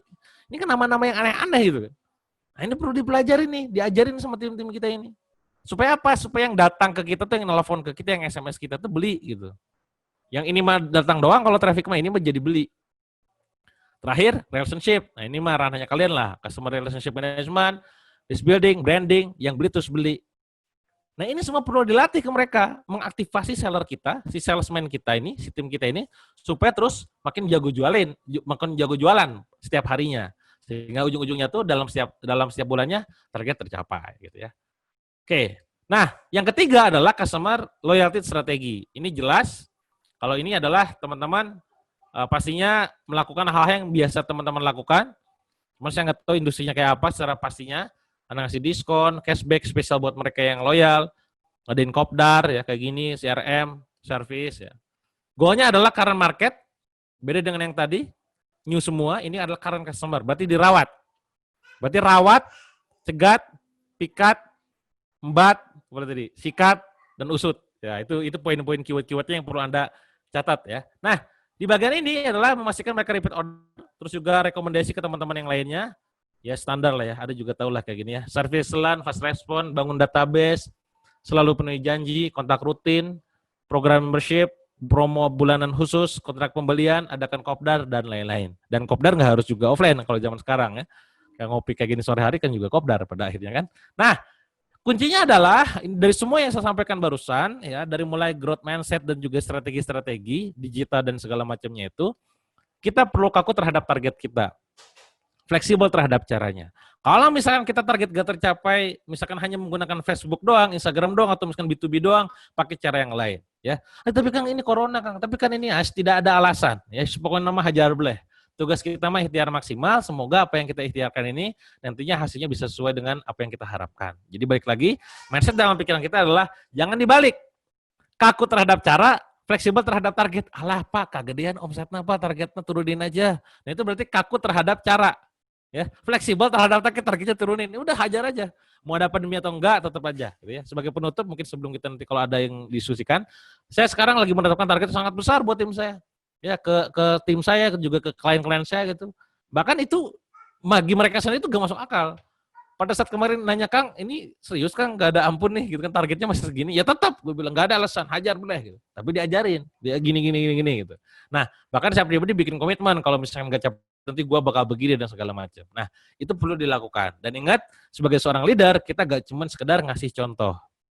Tugas leader gak cuma sekedar ngasih contoh, tapi juga jadi contoh. Jadi ketika Anda sebagai seorang leader buktikan ke bawahannya, sebagai seorang salesman buktikan kepada salesnya juga yang lain gitu kan, pada customer-nya dan yang lain. Ininya baik lagi, kakulah terhadap target, fleksibel lah terhadap cara yang dilakukan. Semoga bermanfaat. Terima kasih. Monggo Kak. Wih, luar biasa ini Kang Dewa. Ini kalau saya dengerin ya, ini ngomong-ngomong masalah mindset itu jadi inget sama Mario Teguh gitu ya. Karena memang basicnya Kang Dewa kan seorang trainer ya. Dan kalau saya lihat buku-bukunya ini itu tadi bilioner gitu ya. Semuanya tentang perduitan ya. Iya, duitan. Duit receh tapi ternyata. Oke, Kang Dewa, ini ada beberapa pertanyaan yang sudah masuk, Kang. Ya, enggak. Yang pertama, ini dari Beli Ketut nih. Beli Ketut Wirata di Telkom Tirik 6 ya. Pertanyaannya adalah, tadi kan di awal, ini kayaknya di awal ada perubahan nih ya, ada perubahan kondisi. Jadi kalau orang sudah tidak ada penghasilan, uang nih, mereka tentu nggak punya daya beli nih. Nah, gimana cara meningkatkan penjualan, Kang? Itu kan. Ya, oke. Nah, pertanyaan adalah, apakah mereka tuh benar-benar tidak ada uang atau tidak ada alokasi untuk beli produk itu, beli layanan itu? Itu dua hal yang berbeda. Mirip kayak gini. Pada saat saya dulu waktu masih punya utang itu ya, pada saat orang nagih gitu, Kang Dewa mana bulan ini misalkan. Ketika saya ngomong nggak ada itu bukan nggak ada uang, tapi nggak ada untuk budget lu gitu loh, buat bayar lu. Nah, maka tugas kita adalah perlu menggali lebih dalam, lebih dekat lagi. Nah, kalau misalkan tetap dia bilang bahwa aku udah gak ada Kang budget segala macamnya, nah tugas kita adalah tetap memberikan solusi. Misalkan katakanlah menghadirkan peluang usaha ataupun apa yang bisa dilakukan dan sinergikan bantu dia. Kalau misalkan itu tidak memungkinkan dilakukan, ya tinggal kita next aja yang lain.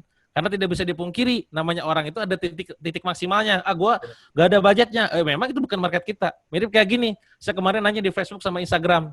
Apa yang menyebabkan Anda itu rela merogoh kocek duit banyak untuk beri produk mahal, saya bilang di Facebook sama Instagram itu. Mereka tuh pada komen karena manfaatnya Kang, gitu ya, karena benefitnya, gitu kan, karena fiturnya, gitu kan. Dan saya pribadi sebagai orang yang bikin pertanyaan, saya nggak yakin jawaban itu benar. Kenapa? Karena kalau bicara masalah, misalkan ini saya punya handphonenya ini ya, Apple gitu kan. Padahal ini saya beli ini teman-teman, itu bukan karena fiturnya, bukan karena manfaatnya. Dan sebelum ini saya punya yang ini. Ya, ini beda satu tipe doang. Kenapa gue beli? Ini bukan karena fitur, bukan karena benefit gitu kan. Ini adalah beli karena ya gengsi, emotional benefit. Ketika gue foto bangga aja gitu. Nah, kenapa mereka kok jawabannya karena benefit ini apa coba pertanyaan saya? Nggak ada gitu kan. Nah, maka sekali lagi itu bisa jadi orang yang komen kayak begitu secara uangnya sensitif. Jadi dia bakal keluar duit hanya yang bagi dia masuk akal. Sekarang kita beli tas misalkan namanya Gucci atau Louis Vuitton gitu kan. Duitnya itu apa alasannya beli itu? Ya karena pertama karena ada duitnya, kedua pengen aja gitu kan. Jadi kalau misalkan semakin kita sebutkan manfaat alasannya, semakin logik, semakin dia tuh beli karena sesuatu yang memang masuk akal gitu. Ya. Dan ingat, bukan berarti juga pada saat beli produk yang mahal itu, katakanlah layanan kita itu, fitur diabaikan. Catatan dari saya buat teman-teman semua adalah fitur yang bagus, benefit yang bisa dirasakan manfaatnya oleh customer itu yang bukan yang membuat mereka beli, tapi yang membuat mereka tidak komplain. Sekali lagi ya, fitur bagus, benefit yang dirasakan keren segala macam, itu bukan satu-satunya alasan membuat orang lain beli. Tapi itu yang membuat orang lain tidak komplain. Jadi kalau misalkan Anda pengen closing, pakai cara yang lain, bukan hanya segi namanya logikanya saja. Ingat, keputusan pembelian rata-rata dilakukan karena otak kanan, emosional. Bukan karena otak kiri, logika gitu kan. Nah, balik lagi ke pertanyaan, kalau misalkan dia gak ada uang, benar gak ada uang, lanjut aja, bisa jadi dia orang yang sensitif harga dan bukan market yang utama kita gitu. Oke. Luar biasa. Jadi ini harus identifikasi nggak adanya itu kenapa gitu ya. Yes, Kang. Betul. Ya. Oke, yang kedua nih Kang, dari Irfan. Ini Irfan dari Admedika ya. Pertanyaannya adalah kondisi Covid seperti ini nih sangat tepat bagi perusahaan untuk mengembangkan digitalisasi bagi aspek dunia kesehatan. Bagaimana cara yang tepat memilih market digitalisasi untuk aspek kesehatan? Apakah B2B atau B2C? Itu Kang. Ya. Oke, nah ini tergantung bisnis modelnya ya. Memang tadi kalau misalkan Mas Irfannya itu ngasih tahu bahwa tentang perusahaannya, tentang dalam dunia kesehatan, siapa market utamanya? Itu kan kita perlu tahu nih yang ngeluarin duit siapa. Yang ngeluarin duit itu adalah sebuah institusi kah? perusahaannya kah atau misalkan orang per orangnya, ya. Sama sering saya kasih asumsikan kalau bicara masalah customer tuh kayak gini, apa? Kita jualan produk makanan anak anjing gitu ya. Customer-nya itu kan bukan anjingnya. Customer-nya itu adalah pemilik anjingnya kan. Yang usernya adalah konsumennya adalah anjingnya. Kita jualan bimbingan belajar. Bimbingan belajar itu yang make adalah anaknya. Tapi marketnya bukan anaknya, marketnya adalah ibunya. Nah, sama kayak B2B, B2C ini. Kita ini jualan ke siapa? Marketnya dulu siapa? Gitu ya. Nanti baru dikembangkan. Nanti ada perbedaan, sedikit perbedaan antara B2B sama B2C. Dari segi customer journey misalkan. Kalau misalkan customer journey-nya B2B itu, teman-teman semua, itu teman-teman harus benar-benar reputasi, terus juga portofolio, terus jejak digital benar-benar harus diperhatikan. Jadi kita pada saat main digital itu, ranahnya main SEO, main konten gitu loh. Itu kalau misalkan B2B. Kalau B2C Anda bisa ngiklan langsung, hajar beli, hard selling lebih langsung hard selling aja bisa gitu. Nah, jadi balik lagi Mas Irfan, secara bisnis modelnya kayak gimana dulu, marketnya siapa, terus juga produk layanannya apa dan segala macam. Nanti ditentukan, oh ini kayaknya nih market gue tuh sebenarnya rumah sakitnya, market gue tuh adalah misalkan masnya, market gue tuh adalah orang-orang yang aktif dalam dunia kesehatannya. Oh ya udah berarti caranya B2B. Kalau misalkan ini marketnya adalah sini ya udah berarti B2C gitu. Jadi disesuaikan dengan bisnis model. Nah, ini inline juga nih dengan pertanyaan tadi. Ini dari Zabiter ya, dari Witel Kalimantan Utara. Mas Dewa, bagaimana cara Mas Dewa meyakinkan pelanggan bahwa produk Mas Dewa ini lebih baik atau lebih bagus dari kompetitor? Ya, bagus pertanyaannya ya. Nah, cara yang tugas kita dalam meyakinkan mereka adalah sebenarnya bukan tugas kita, ya. Tugasnya kita tuh adalah memberikan layanan terbaik buat mereka, value-nya apa, sehingga orang lain itu ngomong. Jadi di zaman digital yang paling powerful untuk bisa meyakinkan orang adalah testimonial ataupun success story. Kalau Anda ngomong, itu namanya jualan. Ngecap teh kan, ibaratnya malah udah itu jualan gitu kan. Tapi kalau orang yang ngomong, itu orang yang ngomong. Maka tugas kita adalah mengumpulkan jejak digital yang bagus, testimonial, success story, biarkan dia ngomong tentang value kita. Nah, tentu di sana ada yang namanya diferensiasi. Belum lagi bicara masalah positioning. Wah, ini udah ribet lagi nih nanti ilmu branding gitu kan. Apakah itu artinya produk yang bagus itu komposisi produk bagus itu semuanya komposisinya bagus? Ya bisa jadi emang semuanya bagus. Tapi kenapa kok di benak orang lain dia menang unggul? Karena bukanlah produknya, tapi positioningnya. Contoh positioning ini. Misalkan Kang Yadi misalkan pakai pasta gigi gitu ya. Pasta giginya kalau misalkan untuk memutihkan kira-kira kalau terbenak langsung di dalam benak apa? Mereknya apa, Kang? Untuk memutihkan. Memutihkan itu Haslin. Nah, pasta gigi. Haslin pasta gigi. Odol, pasta gigi. Soden ya. Nah, pertanyaannya adalah apakah close up tidak bisa membersihkan, memutihkan? Apakah Ciptaden tidak memutihkan? Itu sama bisa memutihkan gitu. Cuman kenapa kok merek di sininya tuh adalah kayak Pepsodent? Karena dia posisinya ke sana. Sama kayak close up, menyegarkan, benar enggak? Pertanyaan apakah Pepsodent tidak menyegarkan? Menyegarkan, cuman ada single message. Nah, maka PR UMKM, PR kita itu sebenarnya bukan di ranah produk sebenarnya. Ketika produk sudah beres dan tugas kita adalah memastikan orang lain tuh mempersepsikan kita sebagai apa. Ya. Katakanlah kita sebut merek-merek ya supaya studi kasus, teh botol sosro itu oke. Teh dalam kemasan, teh botol sosro nempel. Di tahun 2006 itu sampai teh botol sosro terus. Akhirnya ini data 3 tahun terakhir, saya lihat data market share-nya tuh ada awalnya 80% turun, Pak. Wah, keambil sama teh pucuk. Teh pucuk menang sekarang bukan menang ya, mulai ngambil gitu loh. Nah, pertanyaan adalah campaign dia kan kayak teh dari pucuknya. Pertanyaan saya emang teh yang lain emang gak dari pucuknya? Pertanyaannya. Dari akarnya enggak ya juga ya? Sama juga udah. Cuman yang mengklaim duluan itu strategi positioning gitu kan. Yang membuat dia distribusinya nih. Saya lucu kemarin pada saat saya keliling Bandung, saya haus gitu kan. Saya ngambil beli minuman di samping jalan gitu kan. Kotaknya sama teh botol sosro, pas dibuka teh pucuk. Terima kasih Sosro karena kamu sudah memberikan saya tempat untuk distribusi gitu kan. Nah, ini tentang strategi branding. Teman semua, agar kita orang lain kompetitor itu customer itu lebih yakin sama kita, value-nya kudu di-create. Value creation kudu di-create, nanti diferensiasinya dibuat. Ya, apa bedanya? Diferensiasi itu dari segi produk. Dari produk. Kalau bicara masalah positioning, itu diferensiasi dari segi pikiran orang. Itu yang harus dipikirkan, itu yang harus dibuat. Ya. Pemikiran orang itu akan tidak terlepas dari mindset. Balik lagi ya, Kang ya. Betul. Ini inline juga dengan pertanyaan dari Mas Miko nih, dari Des DTS. Ini nanyanya secara personal nih, Kang. Ketika Kang Dewa dalam kondisi sakit nih dan harus membayar hutang 7 miliar. Nah, di sini kan berarti ada info mindset yang menggerakkan. Nah, bagaimana setup mindset seperti itu ketika Anda dalam keadaan sakit? Begitu, Kang?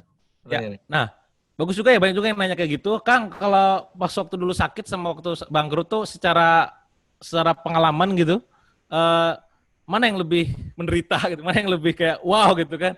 Jujur kalau saya pribadi saat bangkrut lebih wow. Kenapa? Karena saya bangkrut usia 21 ya, masih muda lah gitu kan. Dan itu yang ya semua orang punya masalah, saya yakin Anda juga punya masalah, semuanya punya masalah. Cuman yang kayak boom, hentakannya paling luar biasa itu pada saat bangkrut. Karena bayangin baru nikah 18 hari bangkrut 7,7 miliar gitu. Dan mau gara-gara itu akhirnya mau pisah juga dan segala macam. Sampai akhirnya udah mau beres lunas utang 1, sekian lagi jeder lagi tuh sakit gitu. Nah, pas sakit bedanya karena dulu bermin. Nah, ngalamin itu pengalaman lebih tentang pengalaman spiritual kayak pasrah, ridho gitu kan. Itu yang harus ditanamkan. Nah, mindset apa yang kita setting nih? Mindsetnya adalah tentang mindset spiritual sebenarnya. Jadi sekali lagi saya sering bilang nih ke teman-teman semua ya, dalam kondisi jatuh, dalam kondisi bangkrut, di tempat ujian sebesar apapun, kalian boleh kehilangan seluruh harta kalian. Kalian boleh kehilangan seluruh teman kalian. Kalian seluruh duit udah habis, silahkan kehilangan bangga gak apa-apa. Tapi satu hal yang gak boleh hilang, keyakinan kita. Keyakinan apa? Keyakinan kita pada Allah. Apa itu keyakinannya? Kalau bicara masalah yang muslim bicara masalah Al-Quran misalkan. Keyakinannya keyakinan spiritual. Allah gak mungkin nguji kita kalau misalnya kita gak bisa beresin. Al-Baqarah 286. Ya. Dalam surah Al-Ankabut ayat 2. Ahsibanas ayutraku yaqulu amanahum la yuftanun. Allah gak mungkin nguji kita. Kalau kita merasa bahwa diri kita beriman, pasti Allah uji. Tapi kan Kang Irha beresna sampai kapan? Ingat Al-Insyirah ayat 78, 5678 gitu kan, bagaimana setelah kesukaran ada kemudahan. Tapi gimana kan gak masuk akal, penghasilan kita cuma 3 juta, utang 7,7 M. Itulah zona tidak masuk akal, zona melawan kemustahilan, zona keimanan. Ada jackpot rezeki namanya rezeki yang tidak disangka-sangka. Mayattaqillah ja'allahu makhraja wa yarzuqhu min haitsu la yahtasib gitu kan. Nah, itu Kang yang membuat saya akhirnya yakin bahwa janji Allah itu nyata, ada. Kapan itu terjadi, kapan itu datang, wallahu alam bisawab, saya nggak pernah tahu. Yang saya tahu adalah saya Safa Marwah. Apa itu Safa Marwah? Gerak dulu aja. Apakah Siti Hajar tahu buceratnya Zam-Zam akan di Safa ada di Marwah? Enggak, di sana, di kaki Ismail, betul? Sama kayak saya, jualan di manapun, tuh apa mucerat jalan lah gitu. Itu yang membuat saya yakin, Kang. Jadi lebih keyakinan spiritual, janjinya bahwa kita akan diuji, gak mungkin diuji kecuali kita mampu beresin gitu. Kayak gitu. Balik lagi ke belief ya, Kang ya. Ya, belief benar. Belief. Lanjutan nih, ini menarik juga nih. Ini banyak sekali nih yang nanya nih, Kang. Luar biasa nih. Dari Mas Saputra, Witel Samarinda nih. Nah, bagaimana cara untuk mengatasi pelanggan loyal kita yang engagement-nya sudah kita bangun dengan baik tentunya, beralih ke kompetitor hanya karena harga mereka lebih murah. Ya, apakah kita harus menurunkan harga layanan kita atau gimana nih Kang untuk merebut kembali pelanggan loyal kita ini? Oke. Menarik ya. Jadi strategi mempertahankan pelanggan yang tadi saya bilang customer loyalty itu memang seringkali menjadi sebuah tricky banget gitu. Karena gini, ada orang yang dia tuh loyal karena harga gitu kan. Lu kenapa ke gue? Ya harga lu murah gitu. Nah, pertanyaannya adalah apakah ketika kita menggunakan strategi harga, pricing cost yang murah itu menjadi strategi kita, gitu kan? Kalau memang itu, ya harus siap mati karena harga juga.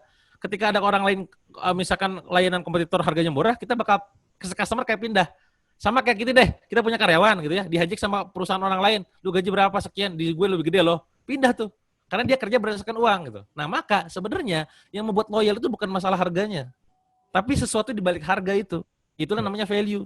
Yang value di mana bukan harga saja, tentang servis, tentang kecepatan respon, tentang kepedulian, ya, tentang misalkan hal-hal memang tidak dipikirkan. Kadang yang membuat orang loyal itu hal sepele, yang sederhana, yang ngena. Saya sering bilang ke teman-teman itu, Kang gimana customer saya loyal, Kang gimana reseller saya loyal, sederhana. Anda tidak mungkin bisa mendapatkan loyalitas kalau Anda sendiri nggak royal. Royalitas akan menimbulkan loyalitas, saya bilang. Royal itu kesederhana, pas ulang tahun dikasih sesuatu, pas gak butuh ngontak dia gitu. Itu royal gitu. Itu yang pertama, royalitas menarik loyalitas. Yang kedua, kita gak bisa main loyalitas karena hanya gara-gara yang namanya finansial saja, dalam ini harga murah.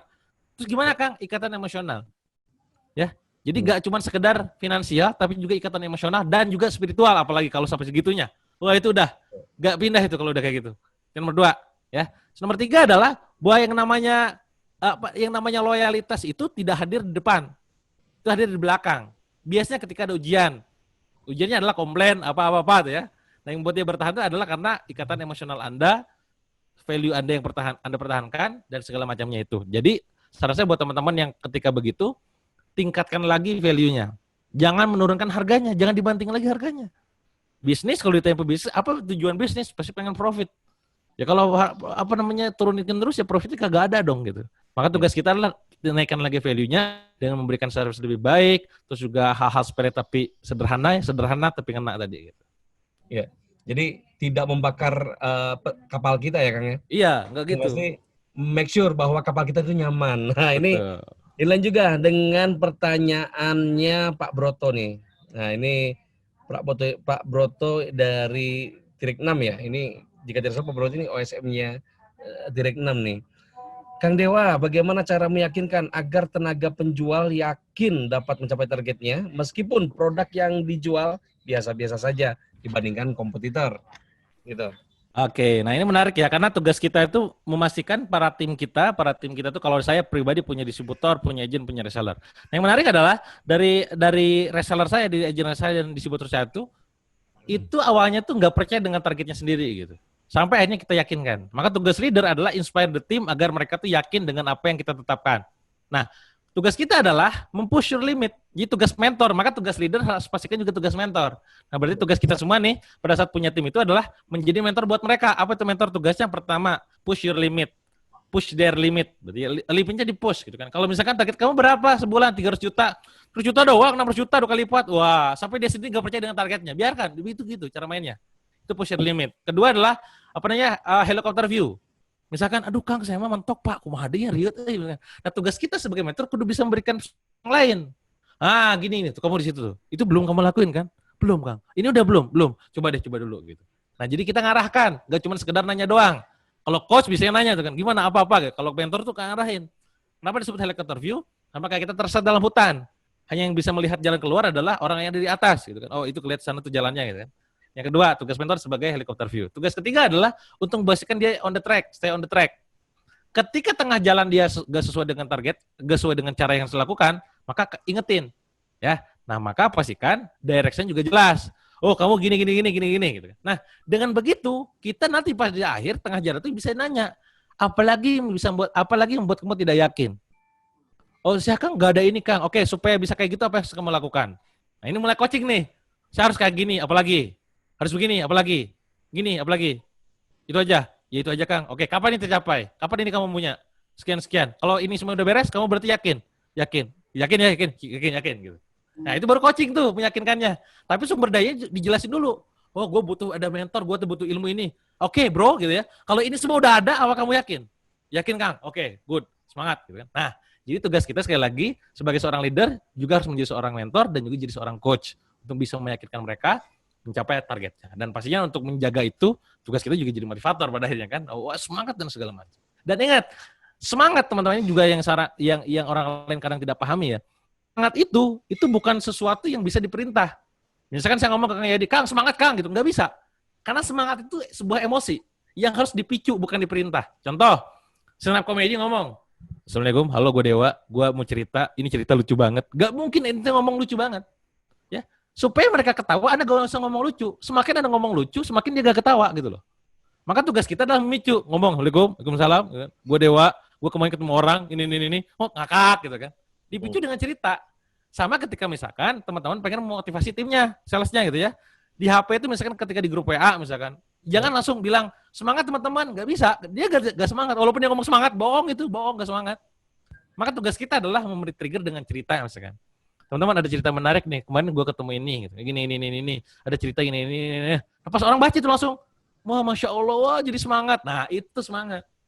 Nah jadi semangat tuh dipicu bukan diperintah. Itu mungkin. Oke, luar biasa sekali. Sebetulnya ini masih banyak pertanyaan yang masuk, tapi ya. Waktu jual lah yang sebetulnya membatasi kita ya Kang ya.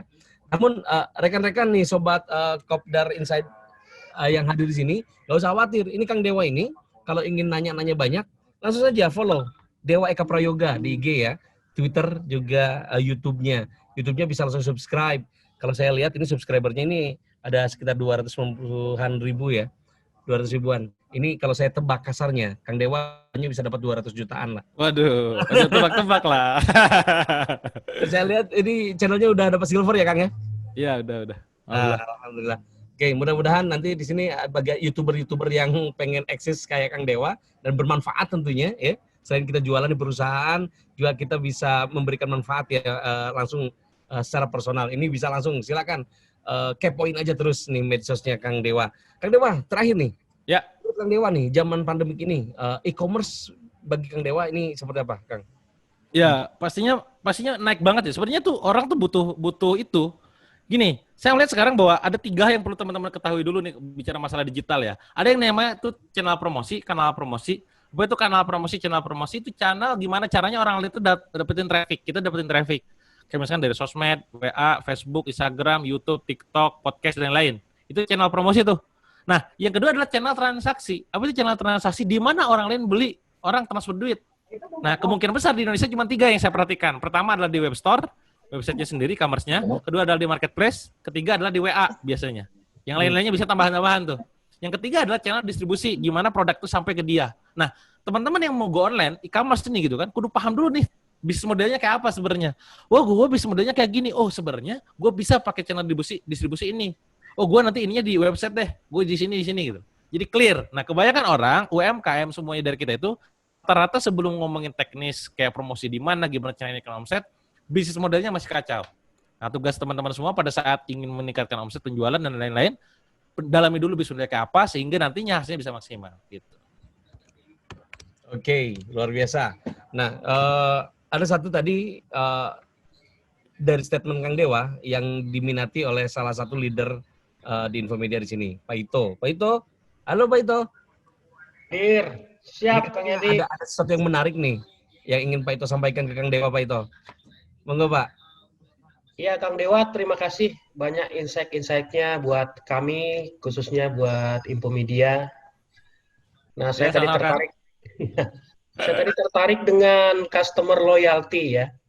Memang dengan kondisi yang tadi sudah Pak Yusron sampaikan juga dan Bu Riri sampaikan di awal, ya, pandemi ini kita tidak tahu kapan berakhir dan industri memang sudah terpeta-petakan mana yang tumbuh, mana yang decline.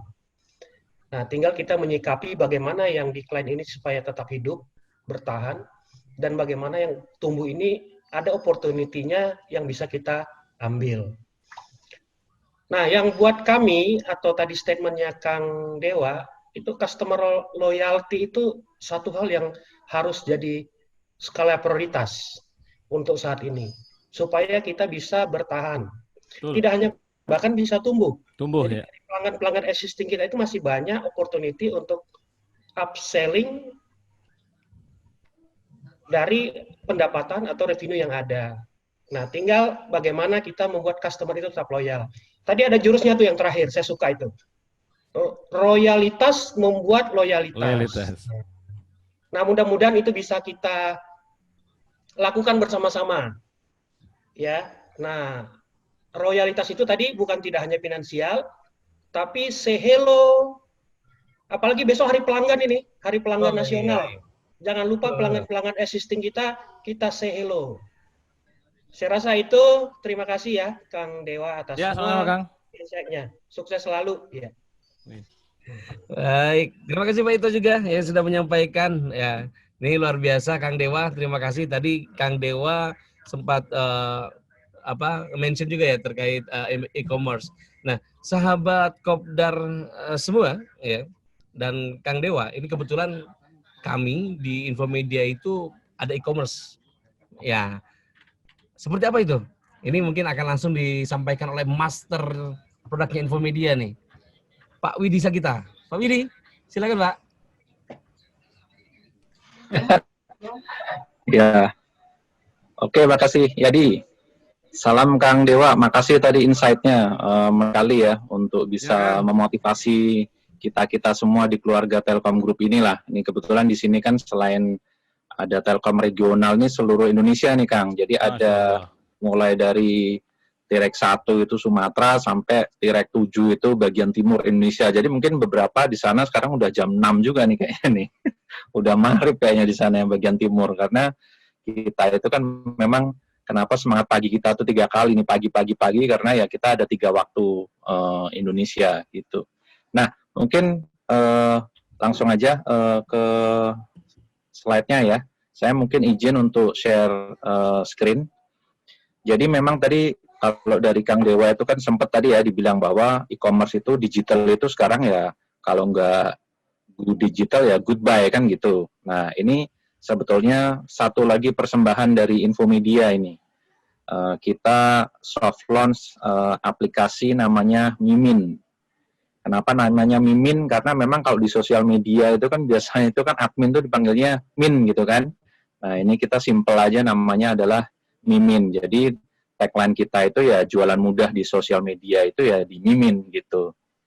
Nah ini yang nanti akan kita coba juga kolaborasikan mungkin berikutnya juga ke Ebis dan juga ke Tirek-Tirek. Oke, next. Nah,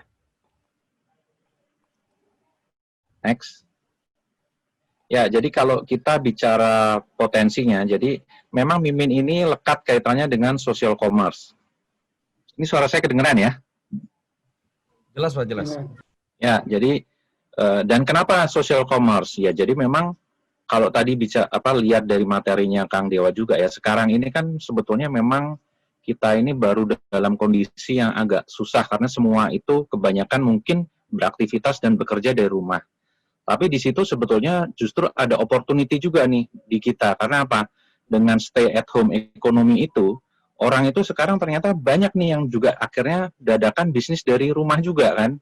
Banyak akhirnya sekarang UMKM yang juga mereka lebih memanfaatkan sosial media untuk mereka berjualan.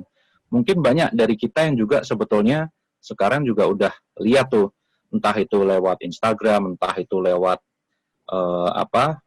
Facebook ya kan, bahkan WA status saja sekarang bisa untuk jualan gitu kan. Jadi nggak melulu harus lewat official e-commerce kayak misalnya Shopee, Tokopedia atau apa gitu ya. Nah, kalau kita lihat potensinya itu sebenarnya sekarang di Indonesia ini UMKM itu datanya itu hampir 60 juta nih pelaku bisnisnya, ya kan. Sedangkan kalau untuk sosial medianya sendiri, FB itu sekarang kalau Indonesia ini datanya Wira Sosial ya, 130 juta, Instagram 60 juta, ya kan, bahkan WA itu 145 juta. Dan selama COVID ini, aktivitas sosmednya itu naik nih. Dari Februari itu yang 140 juta menit ya, mereka spend waktunya di sosial media, sekarang naik jadi 150 juta billion menit per bulannya ini. Nah, opportunity-nya ini apa? Ternyata memang sosial media ini digunakan oleh orang-orang, oleh konsumen, untuk mereka berkomunikasi dengan entitas bisnis. Dan 76% bahkan mereka udah beli lewat sosial media itu. Dan 66% itu mereka setuju bahwa ya mereka kayaknya udah nyaman, mulai nyaman untuk melakukan transaksi di sosial media. Oke, next. Ya ini mungkin saya presentasi singkat aja ya, karena memang kita ini masih soft launch untuk aplikasinya. Ya, jadi kalau kita lihat social commerce itu otomatis yang kita lihat di sini pain problem ya. Jadi memang ya seperti tadi Kang Dewa juga bilang nih, kita itu kan memang harus memahami pasar ya kan. Mana kita memang perlu tahu, harus identifikasi mana yang mau istilahnya beli mahal, mana yang memang karena value atau apapun. Tapi di kita, terutama di Infomedia, dengan kita itu praktek agile lah ya di sini, kita coba lihat pain problemnya dari aktor pengguna kita nih apa. Nah, kita lihat di sini aktornya ini ada dua nih.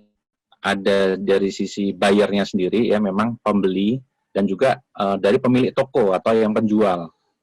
Nah, kalau untuk pembeli di sini, ya seperti tadi data itu ya, sebetulnya memang sekarang itu kalau online, mereka banyak lewat marketplace, lewat website, dan juga lewat sosial media sekarang yang baru naik momentumnya ini. 44% itu bilang bahwa dari survei itu, mereka itu sudah melakukan transaksi lewat sosial media. Walaupun memang level trust dari sosial media itu ternyata nggak setinggi lewat e-commerce maupun lewat website. Ya, nah itu kenapa? Ya itu tadi, karena pain problemnya dari si buyer itu, yang mungkin bisa lihat di bawah itu ya, payment sama shipment-nya itu mungkin belum transparan. Kemudian sekarang itu juga mereka terlalu banyak aplikasi yang diinstal, makanya kenapa Mimin ini hadir kalau untuk pembeli, mereka nggak harus install apa-apa sebenarnya, mereka tetap akses saja ke social store-nya lah, atau sosial medianya. Dan juga susah untuk, cari tahu nih kredibilitas dari si penjual itu seperti apa. Nah, sedangkan kalau untuk penjual, ya dengan fact bahwa sekarang itu dari survei, mereka itu rata-rata memang memanfaatkan 2-3 platform lah untuk berjualan di sosial media, terutamanya di Facebook, Instagram, maupun WhatsApp. Nah, pain problem dari si penjual ini adalah, ya ternyata memang handle interaksi dari pembeli itu nggak sesimpel kita balas-balas WA ya, karena memang dia harus ngecek kadang inventory, harus ngecek harga, harus ngecek macam-macam gitu loh. Dan juga mereka itu juga terkendala biasanya belum ada kerjasama misalnya dengan payment ataupun dengan shipment, dengan tracking pengiriman lah. Termasuk juga masih banyak nih sebetulnya mereka itu melakukannya masih secara manual. Oke, next. Nah, sehingga makanya kenapa kita hadirkan Mimin ini di sini, harapannya nanti kita bisa berkolaborasi juga dengan Telkom regional ya, supaya memang sekarang itu kan banyak nih SME itu, apalagi sekarang bisa jadi kalangan SME ini berkembang nih, ibu-ibu arisan itu bisa jadi sekarang juga bisa jadi pelaku SME juga itu. Ya, jadi supaya mereka juga bisa nanti ujung-ujungnya dengan Mimin ini mereka bisa scale up bisnisnya nih. Karena apa? Karena transaksi social commerce itu nanti bisa kita bantu untuk manage end-to-end-nya. Oke, next. Nah, bisnis prosesnya nanti akan seperti apa kira-kira? Jadi sebetulnya dari sisi penjual, ya jadi mungkin kalau di sini ke marketnya DBS mungkin misalnya ya business service, UMKM gitu. Dari sisi penjual itu sebetulnya mereka hanya perlu punya social store lah kita sebutnya, atau toko yang ada di sosial media, entah toko di Instagram, entah toko misalnya di Facebook kayak gitu ya. Supaya apa? Supaya mereka sebetulnya hanya tinggal fokus ke core. Pelaku UMKM itu kan mungkin akan lebih enak kalau mereka lebih fokus ke produksinya aja, ke fungsi produksi lah. Sedangkan untuk penjualan dan delivery-nya itu mungkin bisa dihandle oleh Mimin. Sehingga bisa dilihat Bizpro-nya di sini adalah kalau tadinya mereka itu melakukan banyak lebih ke gimana manage adminnya atau orang-orangnya, manage interaction-nya, manage inventory-nya, transaksi sampai ujung-ujungnya ke engagement-nya. Nah, itu nanti dengan aplikasi Mimin ini bisa kita bantu. Karena apa? Karena kita menyediakan mulai admin database, ada omni-channel-nya sendiri untuk interaction-nya, produk katalognya, termasuk sampai ke secure checkout page-nya, ya. Dan ada integrasi juga nanti ke tracking shipment, termasuk nanti ke dashboard-nya. Nah, jadi nanti ya itu. Jadi sehingga ujung-ujungnya nanti buyer journey itu mulai dari mereka baru tertarik nih ya, aware atau mulai kontak ke penjual gitu, sampai ujung-ujungnya mereka itu beli, kemudian pengiriman, sampai kalau misalnya ada butuh support apa, itu nanti bisa kita bantu dengan platform interaksinya Mimin inilah. Intinya seperti itu. Oke, next. Ya, jadi mungkin sekian dari saya. Jadi memang mungkin nanti mohon dukungan juga dari Ebis, Pak Yusron, untuk kita juga bisa sama-sama kolaborasi lagi dengan T-Rek untuk bisa memasifkan lah untuk solusi ini. Nah, mungkin berikut ada video singkat ya tentang aplikasi Mimin ini, mungkin bisa kita lihat bersama dulu. Nanti mungkin setelahnya langsung kembali lagi ke Yadi ya. Ini kita lihat video ini sekaligus kita soft launch aplikasi Mimin ini.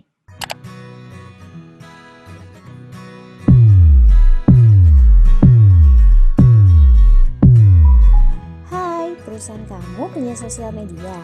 Manfaatin yuk buat jualan produkmu, pasti banyak yang beli. Tapi pasti kamu kesulitan mengelola pesan yang masuk di semua channel penjualan kamu. Perlu banyak waktu untuk membalas pesan pelanggan, apalagi dari berbagai aplikasi yang berbeda. Pasti sulit buat ngembangin toko kamu lebih besar lagi. Mimin solusinya. Sekarang kamu bisa mengelola semua pesan yang masuk dari semua channel penjualan di sosial media dalam satu aplikasi. Melalui Mimin, kamu akan mendapatkan admin yang membantu menjawab pertanyaan semua customer kamu secara cepat dan tepat. Mimin juga akan mempermudah dalam proses transaksi toko kamu, didukung dengan inventory, shipment, status transaksi, dan manajemen komplain secara otomatis kapan saja dan di mana aja. Mimin juga akan bantu toko kamu dikenal lebih luas dengan fitur promo toko. Yang pastinya makin terkenal deh toko kamu di seluruh sosial media. Maksimalkan potensi bisnis kamu bersama Mimin. Yuk, tunggu apa lagi? Segera download Mimin di Play Store. Jualan mudah di sosial media hanya di Mimin. Ya, demikian untuk pengenalan solusi Mimin. Silakan Mas Yadi. Baik, terima kasih Pak Widi ya. Tadi ya itu tadi Mimin ya. Jadi ini untuk UMKM ini sangat membantu ya Pak Widi ya. Ya. Nah, barangkali teman-teman di regional ya yang memiliki segmen dan bisa disampaikan ke UMKM ya. Ini Mimin ini sangat membantu tentunya di era pandemi ini. Baik, rekan-rekan, seperti yang tadi saya janjikan bahwa akan ada pembagian reward di hari ini, ya. Siapakah yang mendapatkan reward itu? Ini adalah berlaku sebetulnya kita kan ada target achievement ya seluruh regional ini. Ya, kemudian untuk penjualan 112 dan 119 yang sudah berjalan khusus semester 1. Jadi ini reward semester 1. Artinya semester 2 masih memungkinkan yang lain mendapatkan. Nah, untuk semester 1, siapa saja yang mendapatkan reward achievement ini? Kita lihat sama-sama.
Baik, selamat ya kepada tadi para the best ya yang sudah berhasil memenangkan reward ya tadi Witel Bandung ya dari Tirek 3, kemudian Witel Jember dari Tirek 5, kemudian Witel Sumut dari Tirek 1, Witel Tangerang dari Tirek 2 dan Witel NTB dari Tirek 5.